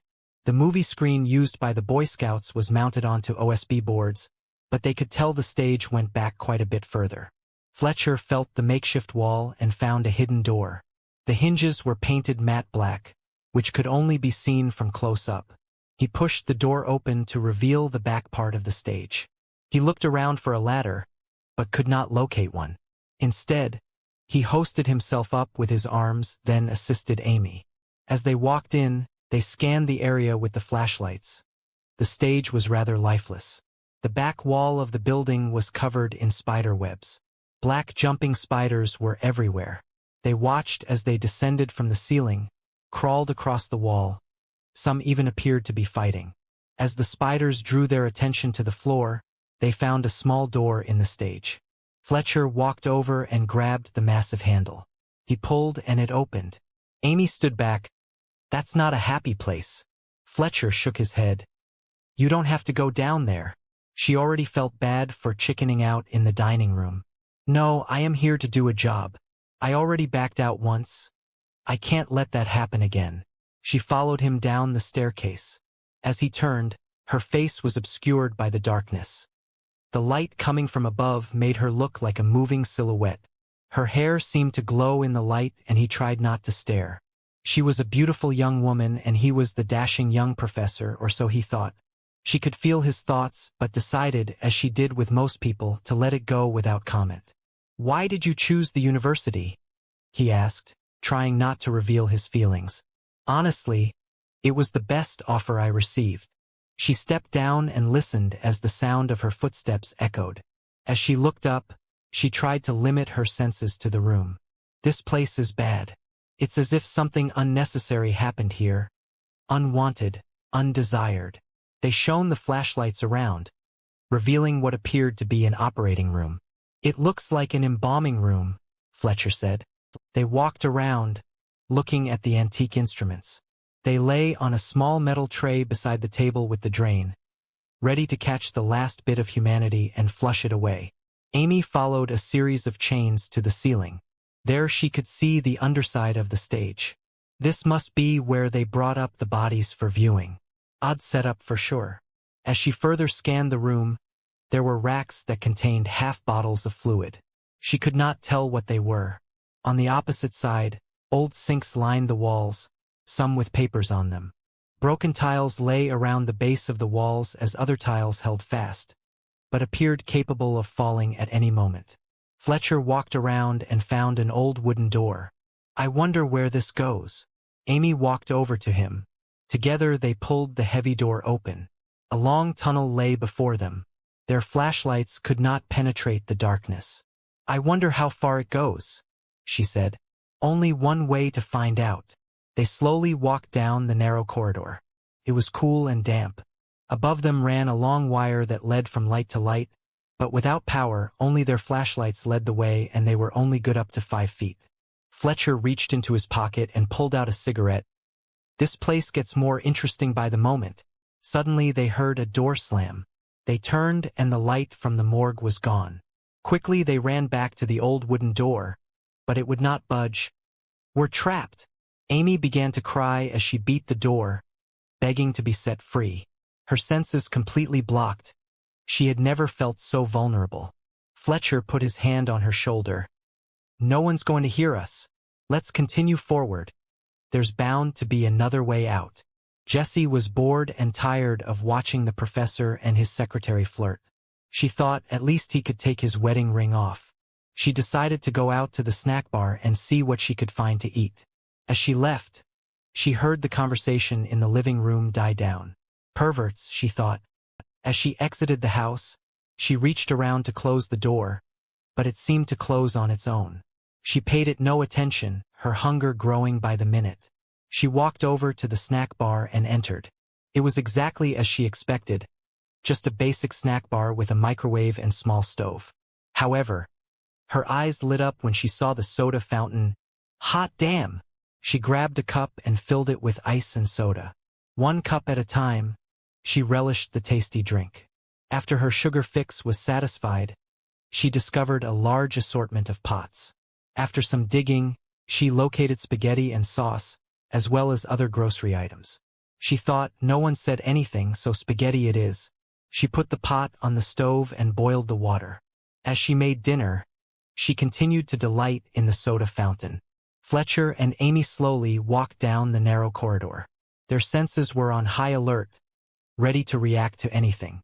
It seemed as if the tunnel went on forever. It was nothing but dug-out dirt, reinforced with wooden arches. It resembled a mining tunnel. Amy held his arm tight. If anything were to jump out, she would quickly use him as a human shield. Fletcher felt her warm body pressed against his. He was not sure whom or what closed the wooden door, but this was a great benefit. Amy was so terrified that the loss of her ability was no longer on her mind.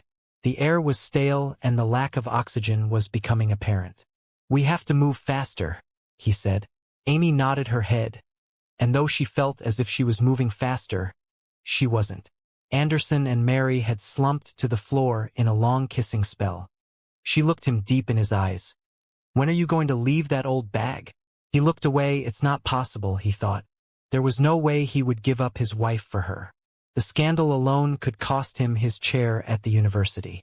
He turned back around and looked deep into her eyes. "We're together now, let that be enough." Jessie finished the spaghetti and felt a bit queasy after drinking nearly 7 Cokes. She grabbed the big pot and hoisted it off the stove. The weight was too much and it hit the floor, splashing searing tomato sauce onto her face. The sauce burned and she quickly dashed to the sink. The cold water brought sweet relief, but the damage was done. In a small mirror on the back of the door, she could see the wounds. She hoped they wouldn't scar. Moments later, she grabbed the pot and lugged it into the house. Though it was dark, the small amount of light coming from the living room was enough to light her path. As she entered the living room, she rolled her eyes when she saw the professor making out with his secretary. Ahem! The two broke off their passion. The professor looked quite embarrassed to be caught. I'm sorry you had to see that. He pulled her aside. I would not report on such things if I were you. She looked at him. How do I know the house is not having an adverse effect on you? Because it's not, he scolded. Jessie rolled her eyes as she lugged the spaghetti onto a hard suitcase sitting on the floor. Well, we have no table and no chairs, but here's dinner. Anderson stood up. Well, actually we do. Across from the snack bar are rows of picnic tables and chairs. That's where we will dine. After hauling the massive load of pasta in, she was not about to carry it out. Fine, you want it out there, you can carry it. Jessie walked out of the house and over to the snack bar to further indulge in the soda fountain. As Anderson and Mary were leaving, they noticed the bookshelf moving. They stood fast, listening and watching it turn. Suddenly Amy and Fletcher emerged. Anderson looked at them. And where did you two come from? Hell, Amy said. Fletcher nodded his head. There is a passageway that leads from the morgue to this house. It runs under the midway. Anderson walked over to inspect the bookshelf. What a perfect thing to have. It's so classic to a haunting. He searched up and down for a trigger to open it, but there appeared to be no locking mechanism. He pushed the shelf back and felt something engage. He tried to open it, but it would not budge. How did you get it open from the other side? Fletcher looked at him. There was a door, a handle. Then the locking mechanism is either at the top or bottom. He began pulling on the books, till one gave resistance. He smiled, pulled, and the door swung open. Amazing. It has to be a counterweight system. Amy was less impressed with the door. She looked at the pot of spaghetti. I guess that's dinner. Anderson turned.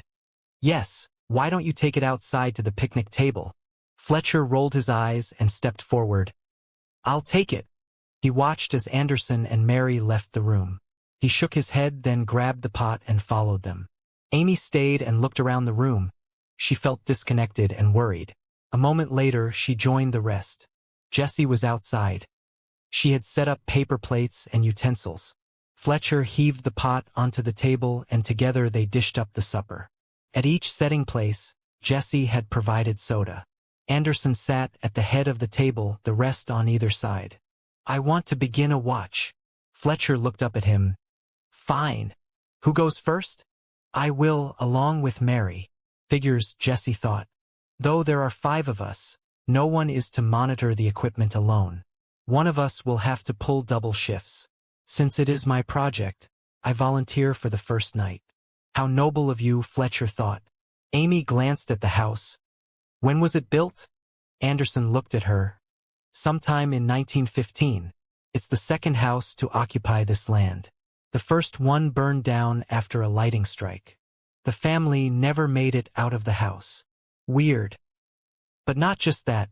Reindeer Manor is built strangely. The house is made of materials that either won't burn or burn slowly. The interior is loaded with flammable materials today. But in its time, Mr. Sharp wanted to be sure that the tragedy of the past would not revisit the future. Jessie was most interested. What do you know of Mr. Sharp? Well, from the stories and research done, he was a prominent businessman. He was an oil pioneer and part founder of the Sharp Hughes Tool Company in 1908. Howard Hughes had patented a roller cutter bit that dramatically improved the rotary drilling process for oil rigs. After Sharp's death, Howard Hughes went on to owning a motion picture company. There is no telling what would have happened to Sharp had he lived longer. Jessie could not let him stop there. So what did happen to his estate? His widow, Estelle Sharp, sold her 50% in the company, and it was renamed the Hughes Tool Company. Estelle decided not to take up residence in the house. Instead gave it to her eldest son, James Jr., who turned the majestic house into a prosperous farming and ranching venture. He even bred horses for harness racing. Go on, Jessie prodded. Well, by 1929, James Jr. had turned the property into a wealthy estate. He added several buildings and employed quite a few workers. However, when the stock market crashed, His investments were mortally wounded. Soon after, he was unable to pay his bills. Subsequently, he and his wife lost faith in God, feeling they were being punished. "Not much faith there," said Amy Anderson smirked. "Yes, well, in a revolt, they turned to the occult, believing only they had the power to change their fortunes. They invited strange guests to stay at the house, particularly in their bedroom. They held séances to lift the Sharp family curse, of which they became obsessed with. In the end, however it happened, James Jr. was found swinging in the barn, dead by hanging, and his wife at the kitchen table, dead by poisoning. The house fell into ruins. Estelle Sharp refused to accept ownership, so it fell to the county. Fletcher sat back, his plate empty and his belly full. That does not make sense. Why would Estelle throw away the value of the property? I don't know, but she did. The house was rented from time to time, though no one stayed long. The group sat back and thought about what they were told. They looked at the house. It seemed to stare right at them. Though the headstones were fake and the objects around them were a part of the Halloween attraction, the house itself stood apart. "Lipstick on a pig," Fletcher said. Anderson eyed him. "What do you mean? The house is exactly as it is. The decorations, the show, the attraction, that's the lipstick. The fact that the owner has sealed up part of the house, such as the chapel, is the most telling. I think there is a bond between the owner and the house, a spiritual agreement, if you will." Amy stared into the ground. "And we're here to break it." After dinner, the group cleaned up. Before returning to the manor, they retrieved the box of flashlights from the ticket booth. Each took a flashlight, then returned to the manor. The daylight was fading fast and Anderson was eager to get his first watch going. Amy, dusty and dirty from exploration of the morgue, decided to shower. Using the flashlight, she walked up the stairs. She avoided looking at the door at the end, worried that the voice in her head was more than her imagination. She walked into her room and closed the door. Though there was no power and the flashlight was her only means of light, she felt safe. It may be a false sense, but she would take it as long as she could get it. As she entered the room, the light from the flashlight illuminated the walls as she played it around. The dust in the air seemed almost motionless, as if frozen in a photograph. She moved her hand through the light and the dust fluidly moved out of the way, but came to rest shortly after. She set the flashlight on the dresser and trained it over to the bed. As she walked away from the light, the shadow got smaller and smaller. She looked about the room, opening herself up to the spirits, only to make sure she was truly alone. Once she was comfortable, she slipped the tight-fitting shirt off and her hair flopped over her face. As she laid the shirt on the bed, her senses became even more attuned to the surroundings. She thought, "The last thing I want to do is run out of here half naked." She carefully walked to the door and placed her ear upon it. Down below, Mary and Jesse were setting up the electronics as Anderson and Fletcher watched the monitors and displays. Anderson logged the time and location as each device came online. The last room to be serviced on the first floor was the chapel. As they entered, they did their best to avoid looking at the horrid displays, keeping their eyes to the ground. Jesse kept repeating a Bible verse in her head, "Though I walk through the shadow of death." She sighed as her mind wandered deeper into the thought. This is the shadow of death. Though her instincts were to look up, she fought them, but the chapel was not just horrid at eye level. As she set up the camera, in the last pew she saw a book. Though her mind told her no, she had to see what was in it. She picked it up and blew off the dust off cover. Lady Chatterley's Lover by D.H. What an odd find, she thought. A work of classic literature in such a foul place. She opened the book and turned a few pages. Published in 1928. Mary walked over. "What did you find?" Jesse held the book up. "Seems like such an out-of-place find." She continued to flip the pages until she came to the bookmark. A small arrow was drawn next a particular passage. Her tormented modern woman's brain still had no rest. Was it real? And she knew if she gave herself to the man, it was real. But if she kept herself for herself, it was nothing. She was old. Millions of years old, she felt. And at last, she could bear the burden of herself no more. She was to be had for the taking. to be had for the taking. As she flipped further in the book, she found images drawn in the margins. They were repulsive, but she could not get away from them. They captivated her mind as she felt butterflies within her stomach. As she turned the pages, she found detailed notes, instructions to the reader on how to act and what to say. She turned to Jessie. They acted this book out, like a play. Amy removed her ear from the door. She slowly walked back to the bed, removing her bra and setting it on top of her shirt. Her senses were so tuned in. She could almost hear the hum of the flashlight as it displayed her silhouette on the wall.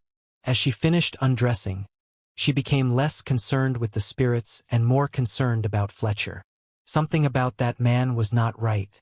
She sensed his presence would he here soon, almost on purpose, to claim an innocent look of her naked body.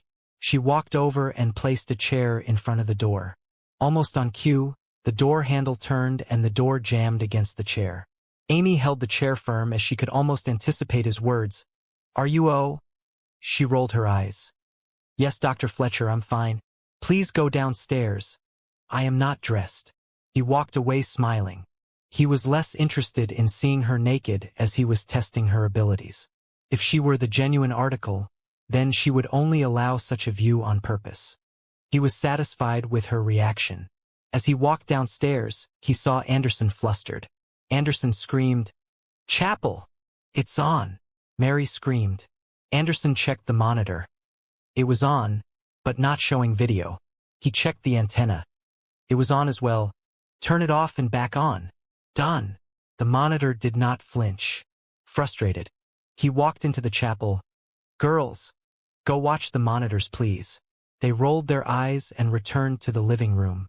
Fletcher was leaning against the wall, smiling at them. "Amy is the genuine article." Jessie snarled at him. "You peeked at her. You're such a perv." "No, I attempted to peek at her, but she blocked the door.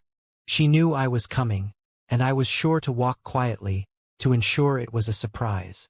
The girls did not believe him. Anderson removed the camera from its mount and walked into the kitchen. "Got it!" yelled Mary. Finally, he thought. He walked the camera back into the chapel. "Nope." Anderson scratched his head. "Fletcher, get a cable. Something is blocking the signal."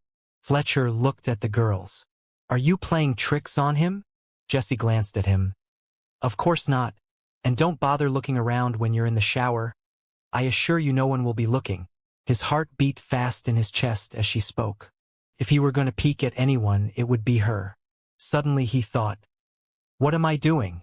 I have not thought of students in this manner before. Why now?" The morality of it made him sick. He rolled his eyes and sighed. From the chapel he heard, "I don't have all day." He quickly retrieved a long cable. He connected it directly to one of the monitors, then fed it through the dining room, kitchen, and into chapel. Upstairs, Amy decided she was alone and would remain undisturbed. She walked into the bathroom and stopped. For towels lay on a small seat in the passageway between each side of the bathroom. She did not put them there, nor did she remember them being there when they walked through before. She walked over and inspected them. After a moment, she decided to continue. She walked to the large shower on the left, then proceeded to turn on the water. She was delighted that the water got hot instantly.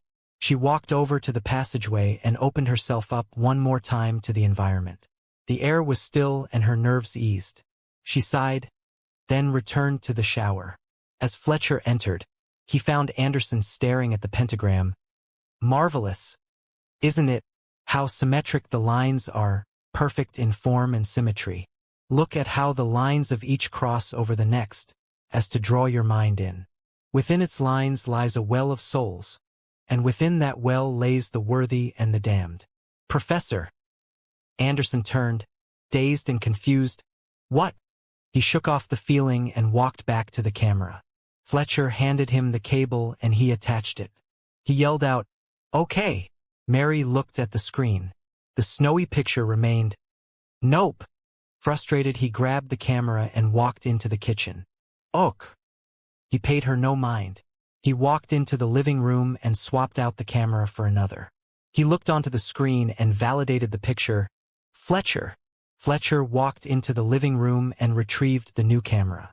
He replaced the other camera, then moved it into the chapel. The snowy picture returned. "Damn," Anderson said. He walked back into the chapel and removed the setup. As he took the camera back into the kitchen, he heard, "Okay. Thank you, Captain Obvious," he thought. He pointed the camera at the door of the chapel. "This will get ya." He and Fletcher returned to the living room. When they looked on the monitor, the door to the chapel was closed, obstructing the camera's view. "Fletcher, go open the door." As he went into the kitchen, the room felt cold. "There's a temperature drop in here." Anderson watched the monitors closely, but there was no activity. "Just open the door." Fletcher walked over and grabbed the door handle. As he opened it, the screen returned to its snowy picture. "Damn!" Anderson was frustrated and curious at the same time. "Close the door." Fletcher closed the door and the picture returned. There has to be some sort of electrical interference in that room, he thought. "Open it quickly." He grabbed the door handle and flung it open. For a brief instant, there was an orb on the screen, followed by an ear-shattering "No!" The door handle flew out of Fletcher's hand and slammed shut so hard it cracked. He dashed into the living room where the three were huddled around the monitors. Anderson was searching the recording, but all that recorded was the door slamming. He filtered everything but the audio. A resounding "no" came out the speakers. He looked at Fletcher and smiled. "We got it." Fletcher was less enthusiastic, being so close to the entity. "What was it?" "A ghost." "What do we do about it?" "Do? We wait, we record. We learn all we can and we hope for more." Mary and Jesse were less enthusiastic. They were each questioning what they had gotten themselves into. Sure, they were being paid a handsome amount, but what if this entity turned violent? What then?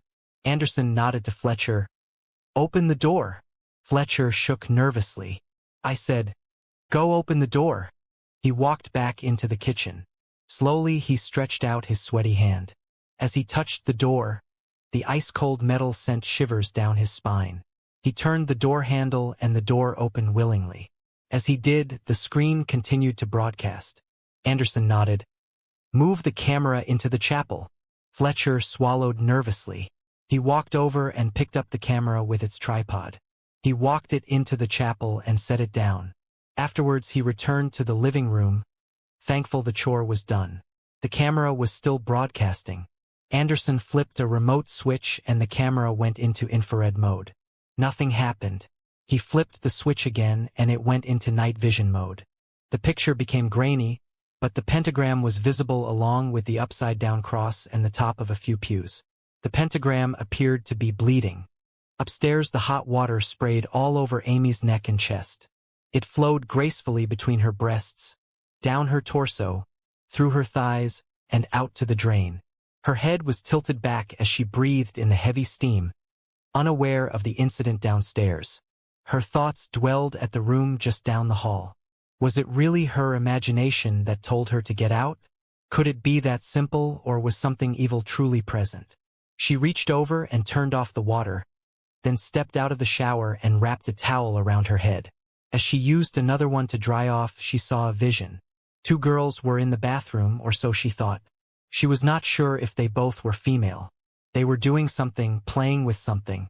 Suddenly they looked at her and in unison, "Join us!" She screamed, and moments later the rest of the group burst into the bathroom. They found her slumped on the floor, crying. Jesse ran to her. "What's wrong?" "There were 2 girls in here. They were playing with a toy. They were young, and they wanted me to join them." Anderson looked at Fletcher. "We need a camera up here." Jesse scorned him. "Absolutely not. Put them anywhere you want, but not in the bathroom.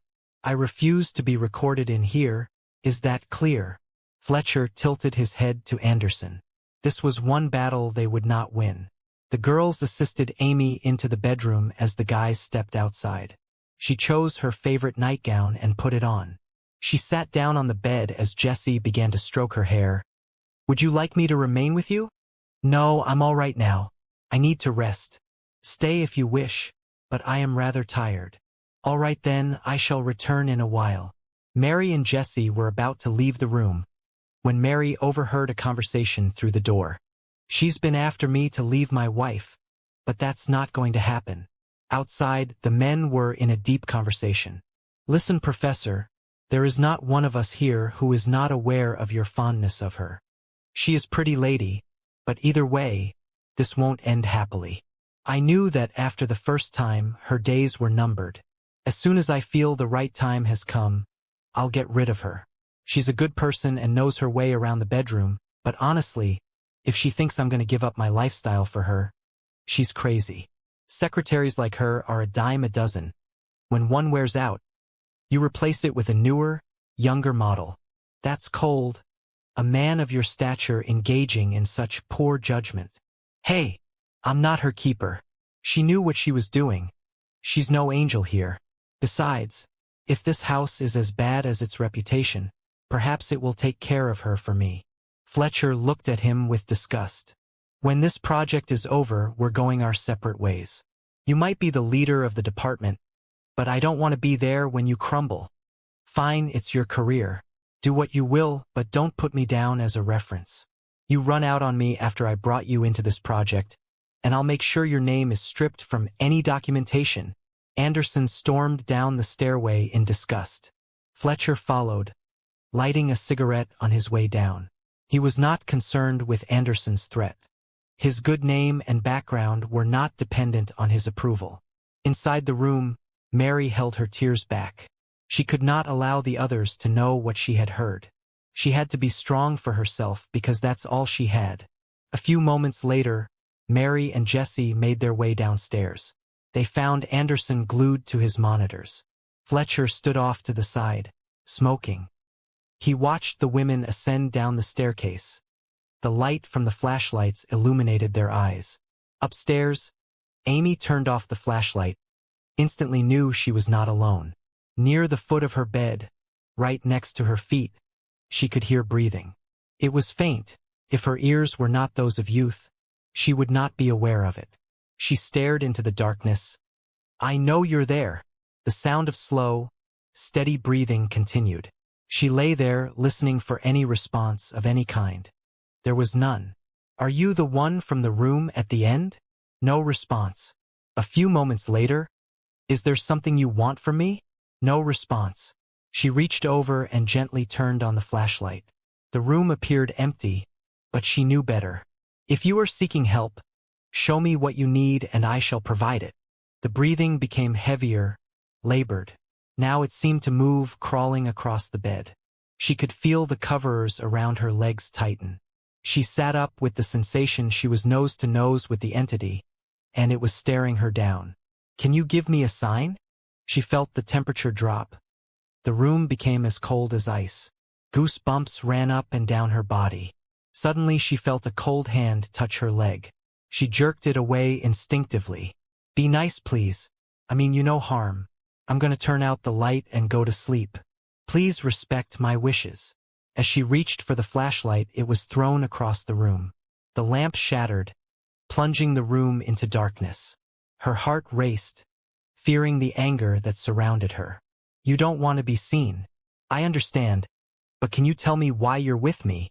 Here now." In her head a voice said, "You have come to me. Yes, but I am not like the others. I seek to help. I want you to find peace." The breathing grew rapid like a wild beast. She felt hands pushing down on her shoulders, forcing her against the mattress. She was so tempted to scream, but the bedroom door opened and light penetrated the room. Instantly the sensation was gone. Fletcher and Jesse walked in the room. Jesse whispered to him, "As impolite as it might sound, you were not planning on sleeping in the bed with us?" Great, he thought. A bed made for 7 and he was the one on the floor. Well, I suppose not. Good. Jessie was not heartless. She took several layers of blankets and made a bed for Fletcher. Though she was not about to share a bed with him, she was not going to force him into discomfort. Amy lay there, pretending to be asleep. She watched as the two readied themselves for bed. Moments later, the lights were out, and they were asleep. Amy lay there, knowing the entity was still in the room. She wondered when it would make its presence known again. Day 2 downstairs, Anderson was more than pleased with the data he was receiving. In addition to the camera, he had secretly placed a remote thermal device and a wireless microphone in their room. Everything had been recorded between Amy and the entity. Hours later, the house was calm. Anderson was growing sleepy. He continually slapped himself to stay awake. The monitors were hypnotic and led to daydreaming of riches to come. Out of the shadows, Mary stared at him. Her anger grew over the confession of his plans. Though she wanted to stab him in the heart right there, she decided to continue her seduction. If she could not have him, she would break him. Slowly, methodically, she walked up behind him and began stroking his hair. He leaned into her, enjoying the softness of her skin. She leaned down and whispered, "The others are asleep. I have not bathed today. Let us partake of the wonderful accommodations upstairs." Her soothing voice, her breath on the back of his neck, and her seductive invitation was more than any man could stand. He checked all of the equipment, assured it was recording, and accompanied her to the stairs. There, as she walked ahead of him, he used the flashlight to focus in on the aging youth of her body. He remembered the day he hired her. She walked in, nervous, dressed in yellow. From that moment on, everything else was a formality. She had the job. All she had to do was play the part. As they entered the massive bedroom, she undressed quickly and made her way into the bathroom. Anderson was a bit slower, having to balance himself on the bed. Dressing and undressing had become quite the chore since his accident. A few moments later, he rounded the corner, through the arch and into the bathroom. The steam coming from the massive shower was inviting. He slowly walked over and, using the wall as a crutch, he pulled the shower door open and found his lovely secretary basking in the hot water. She turned and motioned for him to come in. As he did, he closed the large door. Mary traded places with him and sat down on the long bench. Her flashlight sat across the shower, near the door, where it would be safe from the water. As she sat there, she noticed the shadow of Anderson, cast by the light, seemed to move. She watched it, but his movements made it difficult to tell if the shadow was truly moving independently. He looked over at her. "It's times like this that I forget all my troubles, you?" She looked at him. He was her trouble. Not quite. He looked off. "My triumphs are nothing in a place like this, the shower I mean. When it comes right down to it, we're nothing but vessels, flesh and blood to carry the soul. Everything else is superficial." She shook her head. Again, the shadow seemed to move independently. She watched the tiles, counting them. There were so many, it was hard to keep track. Anderson continued, "If I could have it my way, all of my troubles would be put in a drawer and left for somebody else to clean up. What's life without fulfillment, and why must troubles interfere with that goal?" The shadow continued to move. She was sure it was not Anderson. She wanted to yell out and to run, but she was almost entranced by it. She wanted to see what it would do next. Anderson stepped out of the water. The shadow moved fluidly with him. He sat down on the bench across from her. The light reflected off water, sparkling and illuminating the room. The water flowed unimpeded and exited out the drain.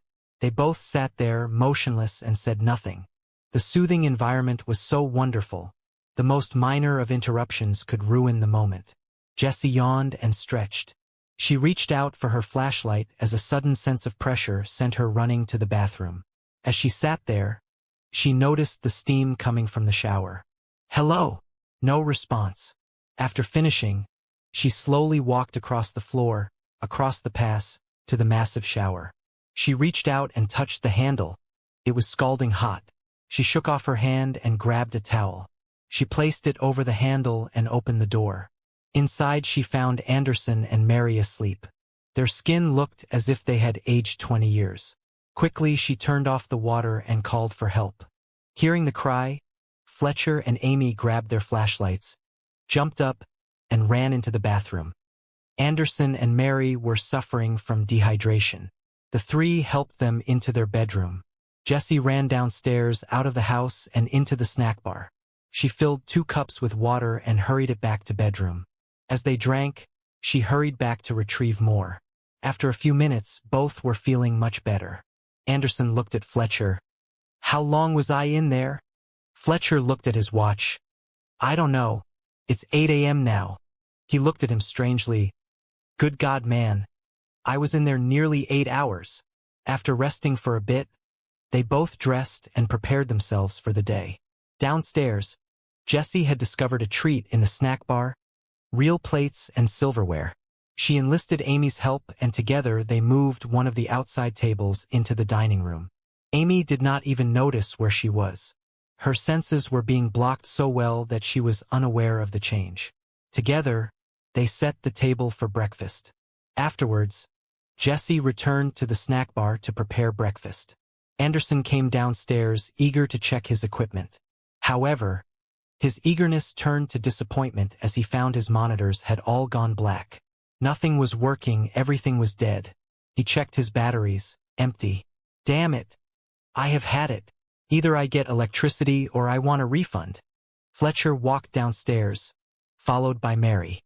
Amy heard the commotion and walked into the living room. Anderson stood looking at them. "Where's Jessie?" "She's outside cooking breakfast," Amy said. Anderson smiled as he put it together. "How did we have spaghetti and soda last night?" The group looked at each other, perplexed. Anderson looked frustrated. "Come on, guys. What runs a soda machine?" Amy looked at him. "Carbonation." Fletcher got it. "Electricity." Anderson nodded. "Right. The snack bar has electricity." He quickly walked out of the house as everyone else followed. In the snack bar, Jessie was singing as she cooked. The lights were on, the soda fountain was on, and the electric stove was on. Anderson put his hand on his head. "You didn't think to tell us the stove was electric?" She thought a minute, then bit her bottom lip. "Sorry." He walked behind the small building and found the incoming power line. It connected to a telephone pole that ran down the Hayride Road, then cut west along the northern part of the Midway. The group, minus Jessie, followed the lines. They tracked it to a small barn next to the morgue. Anderson pulled the barn door open and found the massive electrical panel for the park. Foolishly, he walked over and threw it open. Yellow jackets exploded out of the box. Without hesitation, the group ran as fast as they could. They watched in horror as the barn door of the morgue closed on its own, locking them out with the wasps. Amy, the youngest and most fit of the group, passed up the men. Anderson did his best to keep up, but he was too slow. His leg ached immensely. His cane dug into the ground and he fought to keep it free. The wasps stung him mercilessly, but he had to keep moving. Every sting was like being splashed with boiling water. Amy ran to the side of the morgue and around the building. There she found an open door. She dashed in quickly, Fletcher, Mary, and then Anderson to follow. As Anderson entered, he slammed the door shut. There was a unanimous gasp from the group as the door locked and they were plunged into darkness. Anderson grabbed the door, but it would not budge. He looked at them. "Looks like we're taking the tour."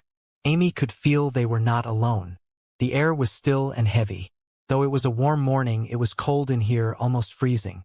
Fletcher flipped on his flashlight and saw 2 beds before them. They were small, only 5 foot long at best. There were no covers. Only a plain white sheet covered the bed along with a pillow at the top. The beds had indentions in them that moved slowly. The rest of the group turned on their flashlights. As the beds creaked softly, Amy knelt beside them. "The children sleep."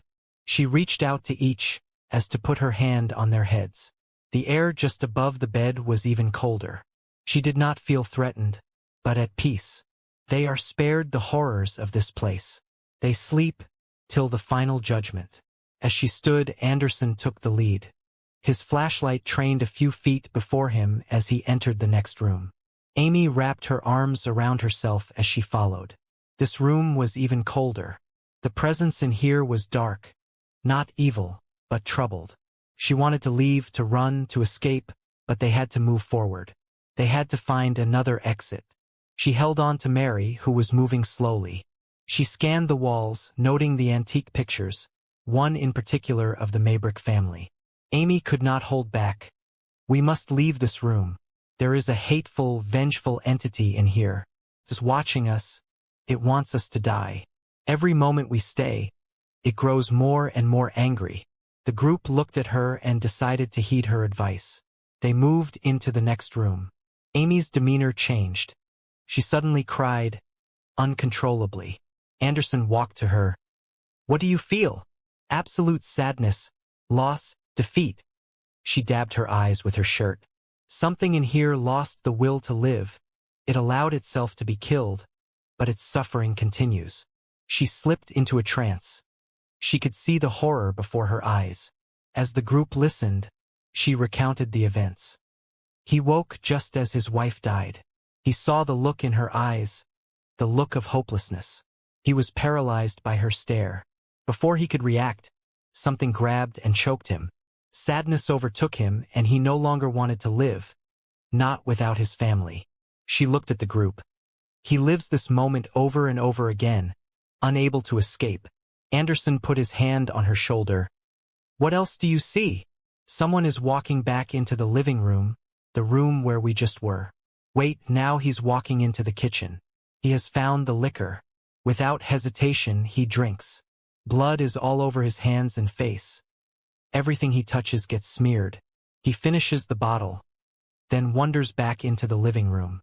In the corner, there is a desk with writing paper. He is writing something. He stumbles to the rocking chair, sitting in the middle of the room. He collapses into it, sulking. He sat there for hours, through the break of dawn, crying, sad about something. That's all there is. Wait. No. He's here, looking outside. He sees the cows graze in the pasture and the birds fly gracefully through the air, diving, picking off the first worms of the day. But he is not happy. He sat back down, tears running down his face. He put a gun to his chest and shot himself. That's when everything changed. His energy unlocked the house. The animals left the property for adjoining pastures of different owners. The creatures of evil, wasps, ants, spiders, and the like remained. They took up residence in the house, along with the unlocked spirits.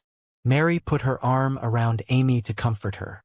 She wiped the tears from her eyes. "It's okay."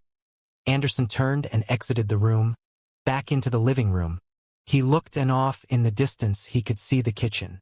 For a moment he could see the blood on the cabinets, smeared by hand, but then it was gone.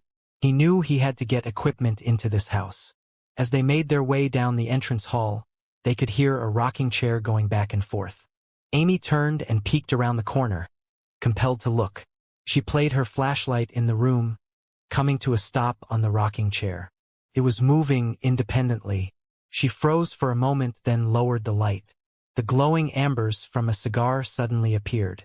She backed away slowly and rejoined the group. As they exited, they noticed the wasps had calmed themselves. To his right, Anderson noticed a large tarp. Though the prospect of dealing with the wasps was unpleasant, he, more than anyone else, wanted the electricity on. He tossed the tarp over himself and entered the small barn. With care, he lifted the cover to the breakers. A yellow jacket nest of immense size, bigger than he had ever seen, hung before him. The wasps were shaking their wings, their attack mode on a hair trigger. The panel was clearly labeled with all the proper inspection tags. He found the breakers for the house. They were switched off. He mumbled, "Well, we can clear this problem up." As the group watched, he flipped all the breakers. Suddenly there was a voice from afar. "Where's my daddy?" The group hurried out of the building and into the midway. Again, the voice of a child called out, "Where's my daddy?" Amy could not sense anything. They walked towards the sound. Suddenly the organ from the morgue blasted the area with a dirge. Anderson looked at the group and screamed, "It's just the special effects. I must have turned them on." He hurried back to the panel. The wasps were agitated by the noise. Some had taken flight, others danced around the nest, eager to attack. Anderson studied the breakers till he found the right ones. Morgue organ midway child, he turned them off and the air was silent again. Slowly he lowered the cover and carefully exited the building. As he walked out, he looked at the morgue. Suddenly he was interested to see what was on the other side. He looked at the group. "Let's continue." Fletcher took the lead, opening the barn door and showing off the theater. With the power on, the old lights lit the room. As the group walked down the single aisle to the stage, he explained the embalming room. Anderson opted not to visit it. His leg was bothering him too much to climb up the stage. They left the theater and walked to the south side of the building. There they saw the entrance used by customers. Anderson nodded. "Let's try that." He walked over, careful not to get his cane stuck in the mud. The small door creaked as it was opened. He walked in, observing the tall ceiling and large space. This must be where they kept the hearse. Fletcher prodded. "Let's walk forward and see where it takes us."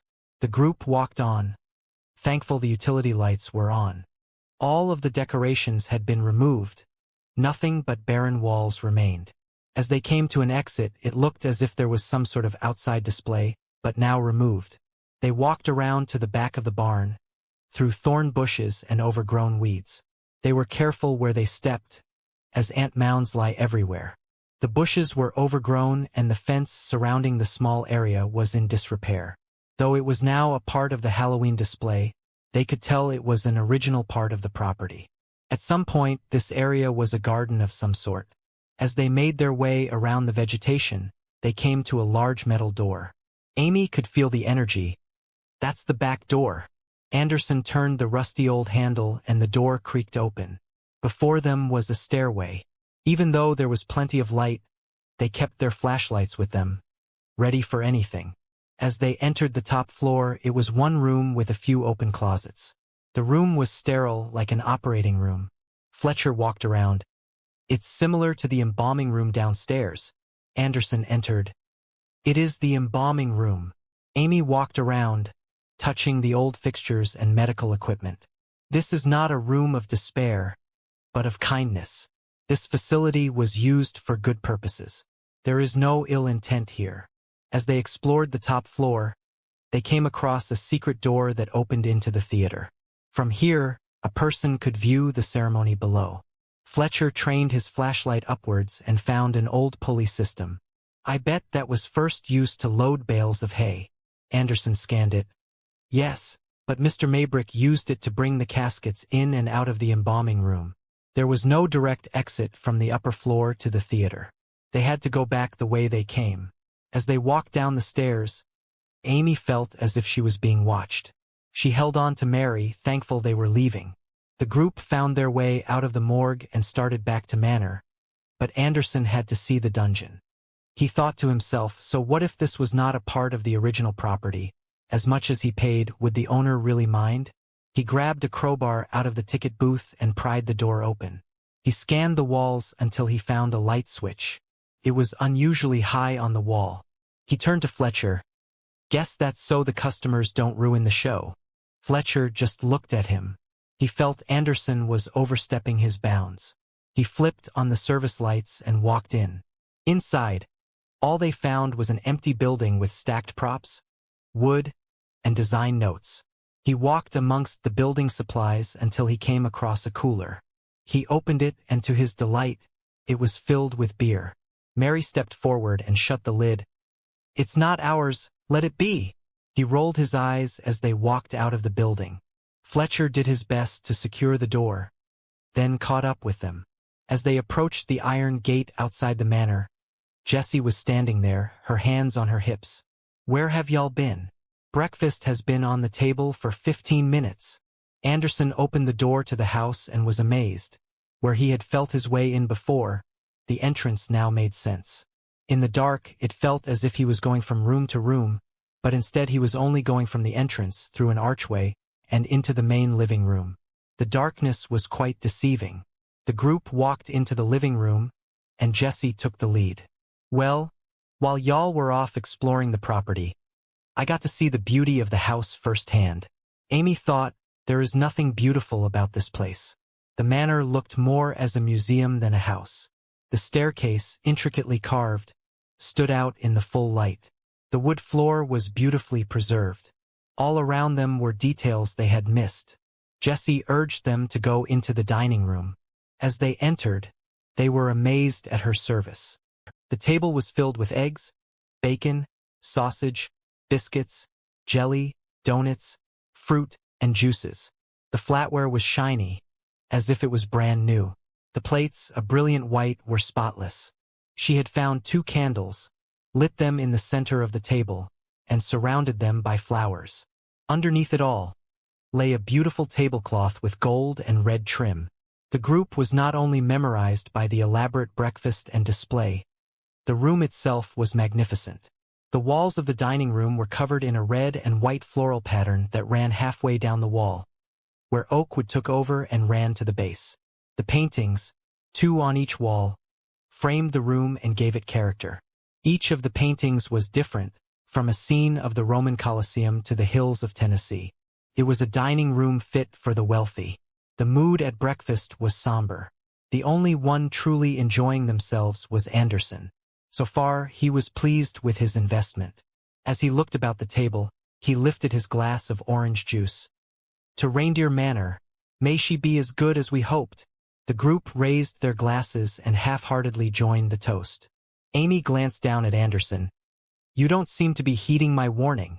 He bit off a piece of apple. And what warning would you be inferring? That this house is dangerous. You seem to be taking the situation a bit lightly. He squinted and his voice was sarcastic. Well, how do you propose I proceed? Cautiously. Don't just barrel into a situation without thinking it through. We are not here as guests of this place, but as exploiters. You're doing this for fame and fortune, ignoring the dangers. I have seen no dangers. Amy looked at the group. Everyone was staring at her. Look at this room, it's intricately decorated. Even in a year with a proper planner, you could not achieve such a look. This room is a warning that this place is to be respected and appreciated for what it is. The ghosts that haunt this house are not here for your amusement. And if you ignore what they're telling you, you'll pay a hefty price for your arrogance. Anderson set his fork down and sighed. Well, let's hope you're wrong, because I'm here to finish a lifetime of work, and I expect your best at all times. I'm giving you my best right now, whether you like it or not. Fletcher enjoyed the little exchange. After finishing his breakfast, he sat back and lit a cigarette. So, Professor, tell us about the morgue. What exactly was Amy describing? Anderson pushed his plate away.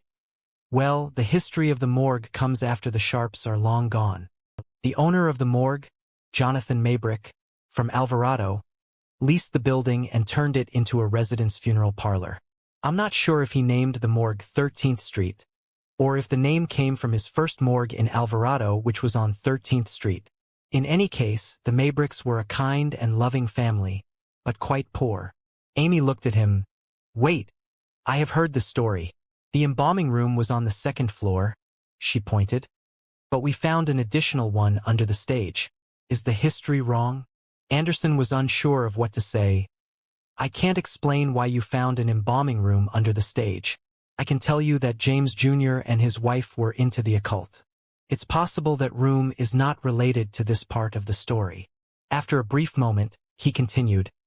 The legend has it that after Alfred Helm's daughter was killed by Raymond Reynolds in a botched bank robbery, Alfred dressed up like Santa so not to disturb the children, then snuck into the morgue. He strangled the children, then the parents. Though Amy did not call them by name, her recount of the events in the morgue supported the story. In any case, after it was over, Alfred sat in their living room and wrote a suicide note to his family, then killed himself. The group sat silent. Suddenly Anderson smirked and raised his glass. To James Sharp! The glass exploded in his hand. Jesse gasped. Anderson stood in shock. The table began to shake violently. Everyone scooted back. Suddenly every glass on the table exploded. One plate after another flew across the room. The candles went up in a massive fireball as the wax poured all over the table. Amy dogged a fork as it flung itself from Fletcher's set. Anderson stood there, still in shock. Mary yelled, "For God's sake, duck!" He looked at her, then fainted. The rest were dumped to the floor. The chairs hit the ceiling and stayed there. Forks, spoons, and knives embedded themselves into the walls. The remaining food spilled all over the table. The fruit rotted instantly. The orange juice boiled until the glass melted and the hot liquid exploded all over the walls. The tablecloth shot off the table and into the corner. Everyone, except Anderson, who lay passed out on the floor, covered their heads and then huddled against the wall. The wind in the room was furious. Noises of growling, snarling, and panting were so loud they could hardly hear themselves. Finally, the camera exploded into 1,000 pieces as the tripod fell over and struck Anderson in the chest. There was a long pause. Though the growling was gone, the air was heavy. The table began to jump and in one smooth motion, flipped upside down and planted itself on the ceiling. Fletcher was the first to look. He crawled against the corner in absolute terror. The others also looked up as they scampered along the wall. The table, tablecloth, plates, silverware, glasses, food, fruit, candles, flowers, and chairs were completely upside down and on the ceiling. They watched, and at the end of the table they could see the fork moving. Something was eating something invisible. As Anderson woke up, he panicked. Seeing the table above him caused him to lose his equilibrium. A moment later, he realized it was the furniture on the ceiling, not him. As he watched, a glass lifted itself to him, as if to propose a toast. He smiled at it. "Mr. Sharp." As soon as he said it, the table, chairs, and everything suddenly crashed to the floor. The group remained still for several minutes, fearful the attack was not over. They sat there, motionless for what seemed hours, but it was only a few minutes. Finally, Fletcher looked at Anderson. "Shall we check the data?" He nodded, and slowly everyone returned to the living room. The recording showed everyone at the table until Anderson toasted Sharp. At that moment, the recording stopped. However, the first camera to go out was the one in the chapel. It went out when Anderson toasted the property. Fletcher lit a cigarette as he leaned against a wall in the living room. "Let's not do any more toasts, okay?" Outreach after the eventful breakfast. Mary, who had slept the least, was spent. She turned to Anderson. "I'm going to take a nap." He barely acknowledged her. Angry that his equipment had failed to capture the incredible poltergeist-like activity. In his seething rage, had she pushed him any more with her intrusion, his attack would have made breakfast seem mild. She accepted his anger and decided it was best to disappear for a while. She slowly made her way up the stairs. As she did, she glanced down at Anderson and forgave his behavior.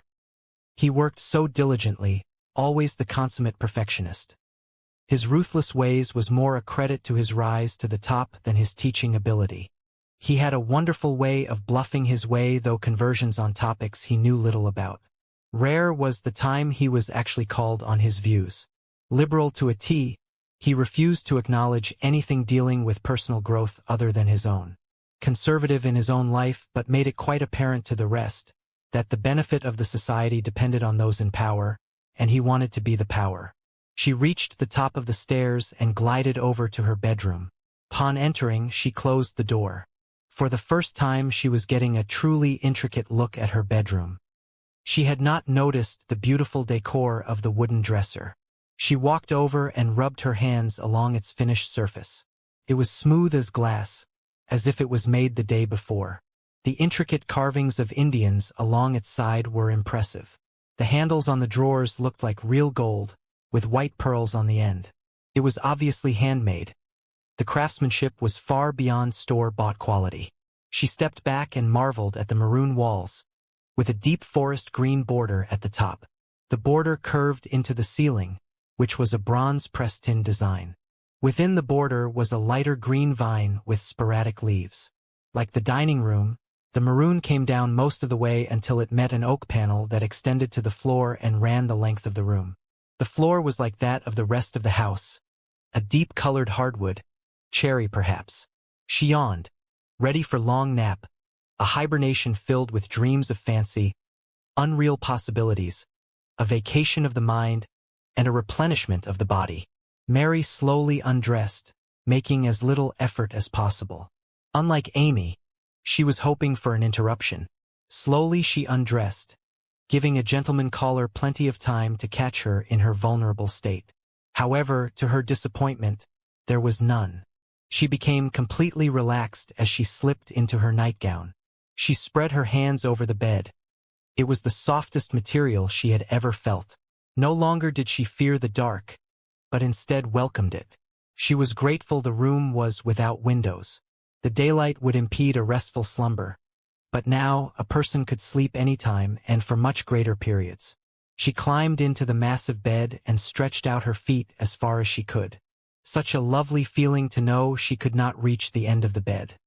She lay in the middle and stretched all of her limbs out, none of which came close to the edge. What a wonderful feeling, she thought, to sleep without the fear of an alarm clock. She curled up the pillow beneath her head and gave her mind away to sleep. Downstairs, Jesse and Amy busied themselves cleaning up the dining room. Fletcher stood off to the side, smoking, appearing to be in deep thought and worry. Afterwards, Amy and Jesse moved into the study. It seemed to be the least affected of all the rooms.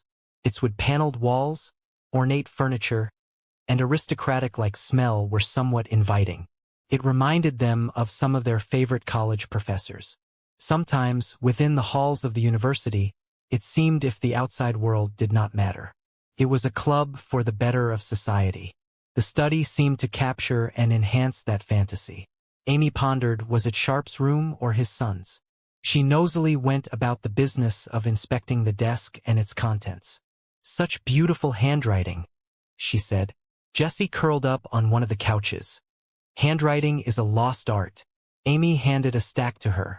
Together they read the documents, none having any meaning to them. As Jesse was reading, she came across an order of burial. This is Mr. Maybrick's office. Amy turned to her. No, Mr. Maybrick operated out of the barn. Jesse handed the order to her. Look, compare the handwriting. Perhaps he used the room to escape the children. Their living area was quite small. Couldn't have been easy running a business constantly being bothered. Amy read over the order. Why it was on the desk was a mystery, but the handwriting for the other documents did seem to match. I suppose it not such a stretch to think he made his way over here from time to time. If the house was sitting empty, it makes sense he might have created a use for it. In the living room, Anderson was poring over his data. He found it difficult to believe that all of his equipment failed at the exact time they were being attacked.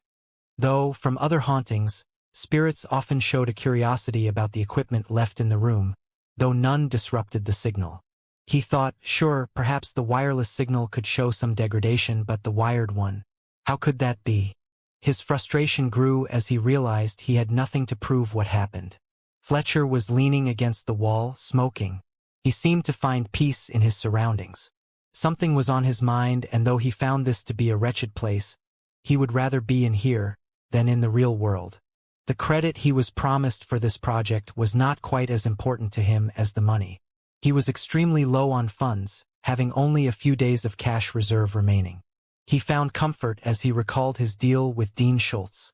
Knowing this bonus, along with the job offer, was his. Even in this place, he could find peace within himself. Mary had drifted into dreamland. She found herself in the back of a church, dressed in white, feeling giddy. She looked at the people around her, none whom she knew. As she walked down the aisle, people on both sides looked upon her with admiration. Young single women smiled in a jealous rage, ready to take her place in a heartbeat if she faltered. As she approached the front, the groom was like that off a wedding cake. His clear olive complexion, thick dark hair, beautiful brown eyes, and smile would melt any girl's heart. His charm and magnetism was a power only God could give. As he looked at you, for that moment you felt as if everything he was about you. A gentleman to a T, his strong stance, large soft hands, and demeanor gave him the title of a man's man. Men admired him, women adored him, but they were all set aside. On this day he was hers, not to share or to adore, but to join, as one, forever. Mary continued down the aisle, her eyes glued to the groom. Even from a distance, she could sense such love, as if it was enveloping her, pulling her in. But there was no need, she would go willingly.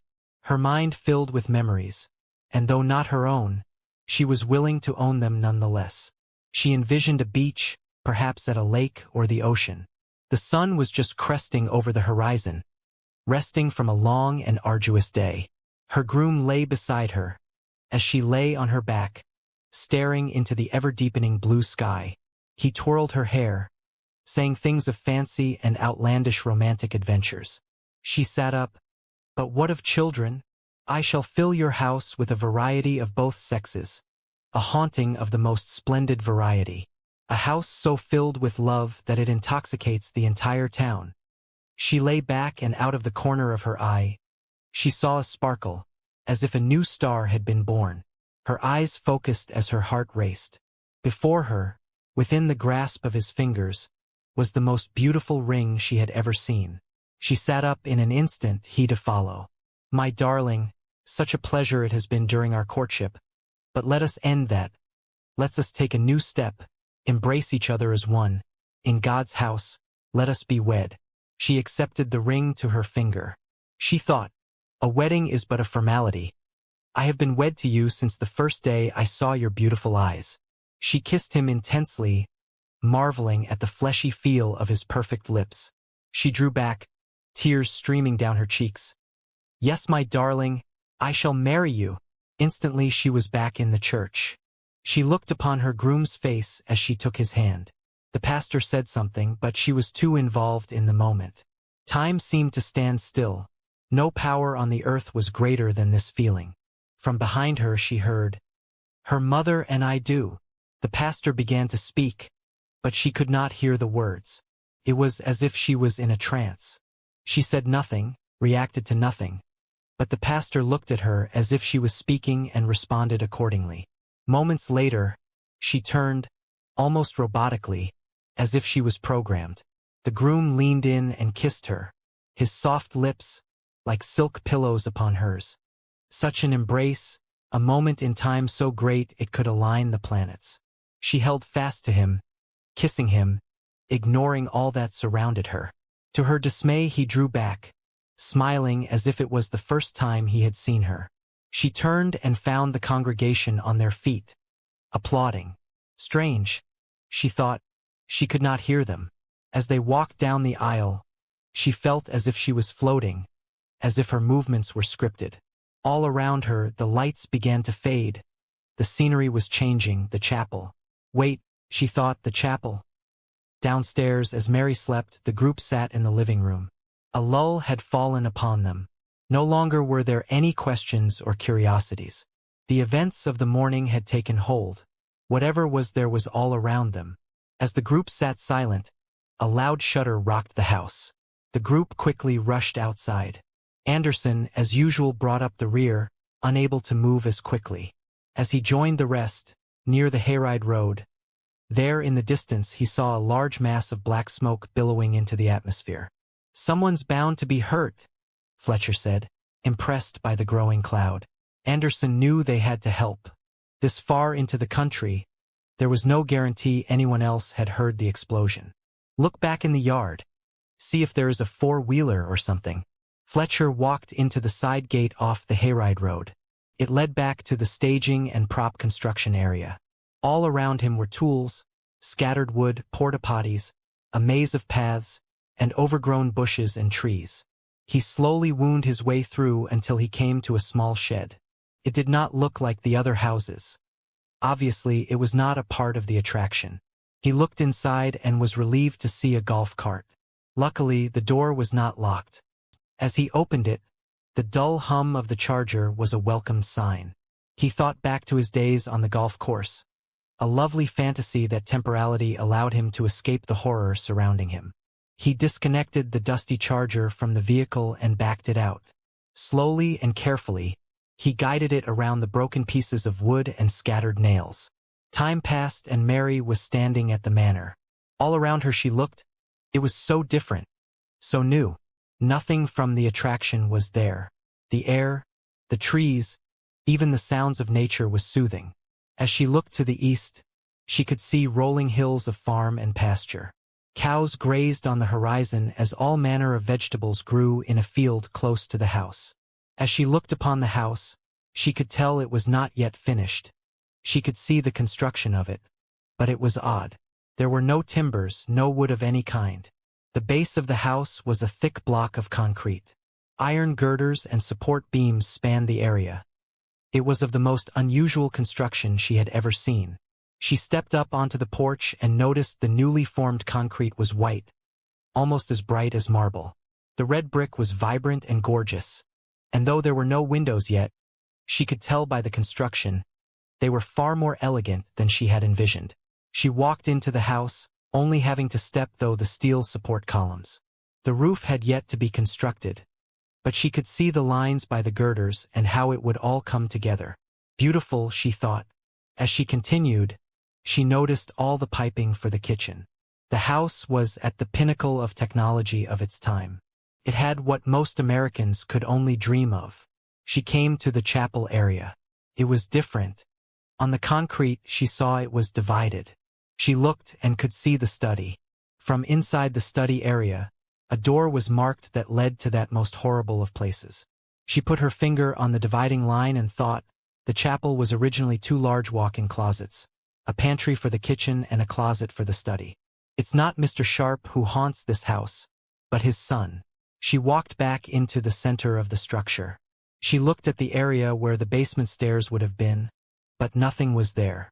She remembered seeing Fletcher and Amy come from the secret passage, but there was no marking for it. She rationed, it must have been Junior who modified this part of the house as well. As she stepped out of the house, onto the newly laid dirt, the mailman came up to her. Mrs. Sharp! Mary thought to herself, no, I'm not Mrs., but she stuck out her hand, almost involuntarily. In addition, she was not smiling, but the mailman was laughing with her. He waved, then walked off. Without thinking, she opened the letter and read it. James, the children and I have decided to remain in New York until our new estate is finished. Though your son desires to escape the aristocratic life, I do not wish to perish under the Texas sun. I request of you to make the house grand, even more so than the photograph sent to me. I see barns and stables, wild horses, rabbits, dogs, and children about. I want to see long flowing meadows of green from my bedroom window. I need a suitable dining room and living room for parties and family. The kitchen must be large, modern, and easily accommodate up to 30 people. We need to entertain the right people from the right societies. We must show that we are old money and that the Sharp Hughes Tool Company is a proud and stable company, worthy of large investments. Love eternal, Estelle. Something inside Mary began to boil. Though she was not angry, something inside her was. She found herself walking back to a carriage. The carriage took her north, away from the house. It was not the way Anderson had led them in. Instead, it went to Reindeer Road. She moved her hands to wipe away her tears. Whatever was inside her was devastated. The carriage took her to a large red bricked home with a circular driveway. She got off and ran inside as she lost control of her emotions. There was a person there, not her mother, but a friend. She looked concerned, then outraged. She was given paper and a pen. She dipped the pen in the ink and wrote, Dear Mrs. Sharp, I regret to inform you of a most trying situation. Either it is that we are both married to the same man, or there is another James Sharp from whom I am not aware. I have been his secretary and mistress for many months, and we were married not just a month ago. I am sorry this letter is fraught with bad news. I swear to you on my father's grave that I was unaware my husband was already married. Though I find myself compelled to leave, I still love him and must stay. Sharp. Anderson and the girls stood outside the fence, watching the cloud of smoke. It rose, then turned to the east in the shearing upper winds of the atmosphere. There were no sounds of any kind. The silence worried the group. They each independently prayed to hear a fire truck, ambulance, or police car. As they prayed, Fletcher emerged with the cart. Anderson climbed into the passenger side, the girls loaded up in the back, and Fletcher hit the accelerator. The cart was not used to so much weight, being a donation from a local golf course. It was well past its prime. It slowly gained speed, but was struggling. Fletcher kept the pedal floored. Any let up and the electric motor could not pull the weight. The cart bounced down the potholed dirt road. The girls looked at the morgue as they passed it. They held on tight as they were jostled back and forth. The cart turned onto the lead-in road.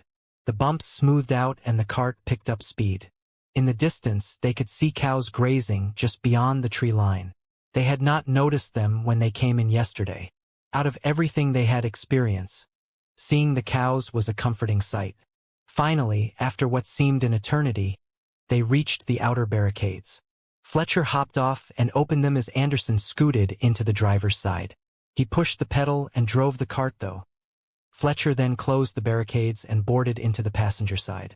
As they drove north on Houston School Road, they could see the smoke ahead. The ride seemed to take forever. The small cart could not manage more than 10 miles per hour, though it was doing much better on the smoother surface. The scenery faded. Mary was back at the manor. It was a bit more complete this time. From the outside, it looked like Reindeer Manor, except with beautiful windows, flowers, and an inviting atmosphere. In addition, the yard was well groomed and maintained. Roses of every variety lined a path to the front door. The front door, she thought. It was not the heavy industrial door she knew. This door was dead center on the porch. In addition, it was a beautifully hand-carved double door with ornate bronze handles. She wondered when and who removed the original door. As she entered the house, she noticed it was not yet complete, but the staircase and the upstairs were present. She could tell the carpenters were still carving out some of the detailing on the railing. She had never seen a construction site like this before. In her time, these details came pre-made, but this house and all its decor were built directly on the lot. The amazing hand-crafted architecture was stunning. She felt so fortunate to be able to see the house, as it was in the beginning. Unfortunately, her tour ended in the dining room. "Good afternoon, Mrs. Sharp." Mary looked. A woman of extreme wealth sat at an ornate dining room table, sipping tea. She poured another glass and pushed it towards her. "Please sit down, Mrs. Sharp, we have much to discuss." Against her will, her body walked over and involuntarily and sat down, partaking of the tea. "I received your letter and decided it was best for me to view the circumstances on my own." Mary said something, but it was inaudible. Just as in the wedding ceremony, she had neither control of her body or speech. Only her thoughts remained under her control. "Yes, I too am sorry of the events that have taken place." Inaudible speaking. "As you can understand, those from my society would not look kindly on this development. It is about our stature and place within the proper society. I can see you're also a woman of culture and should understand the predicament we both have been deceived into." Inaudible speaking. "It should be done here. They should find him here. No one knows of my travels. I can protect you, but you must do as I say for now." Inaudible speaking.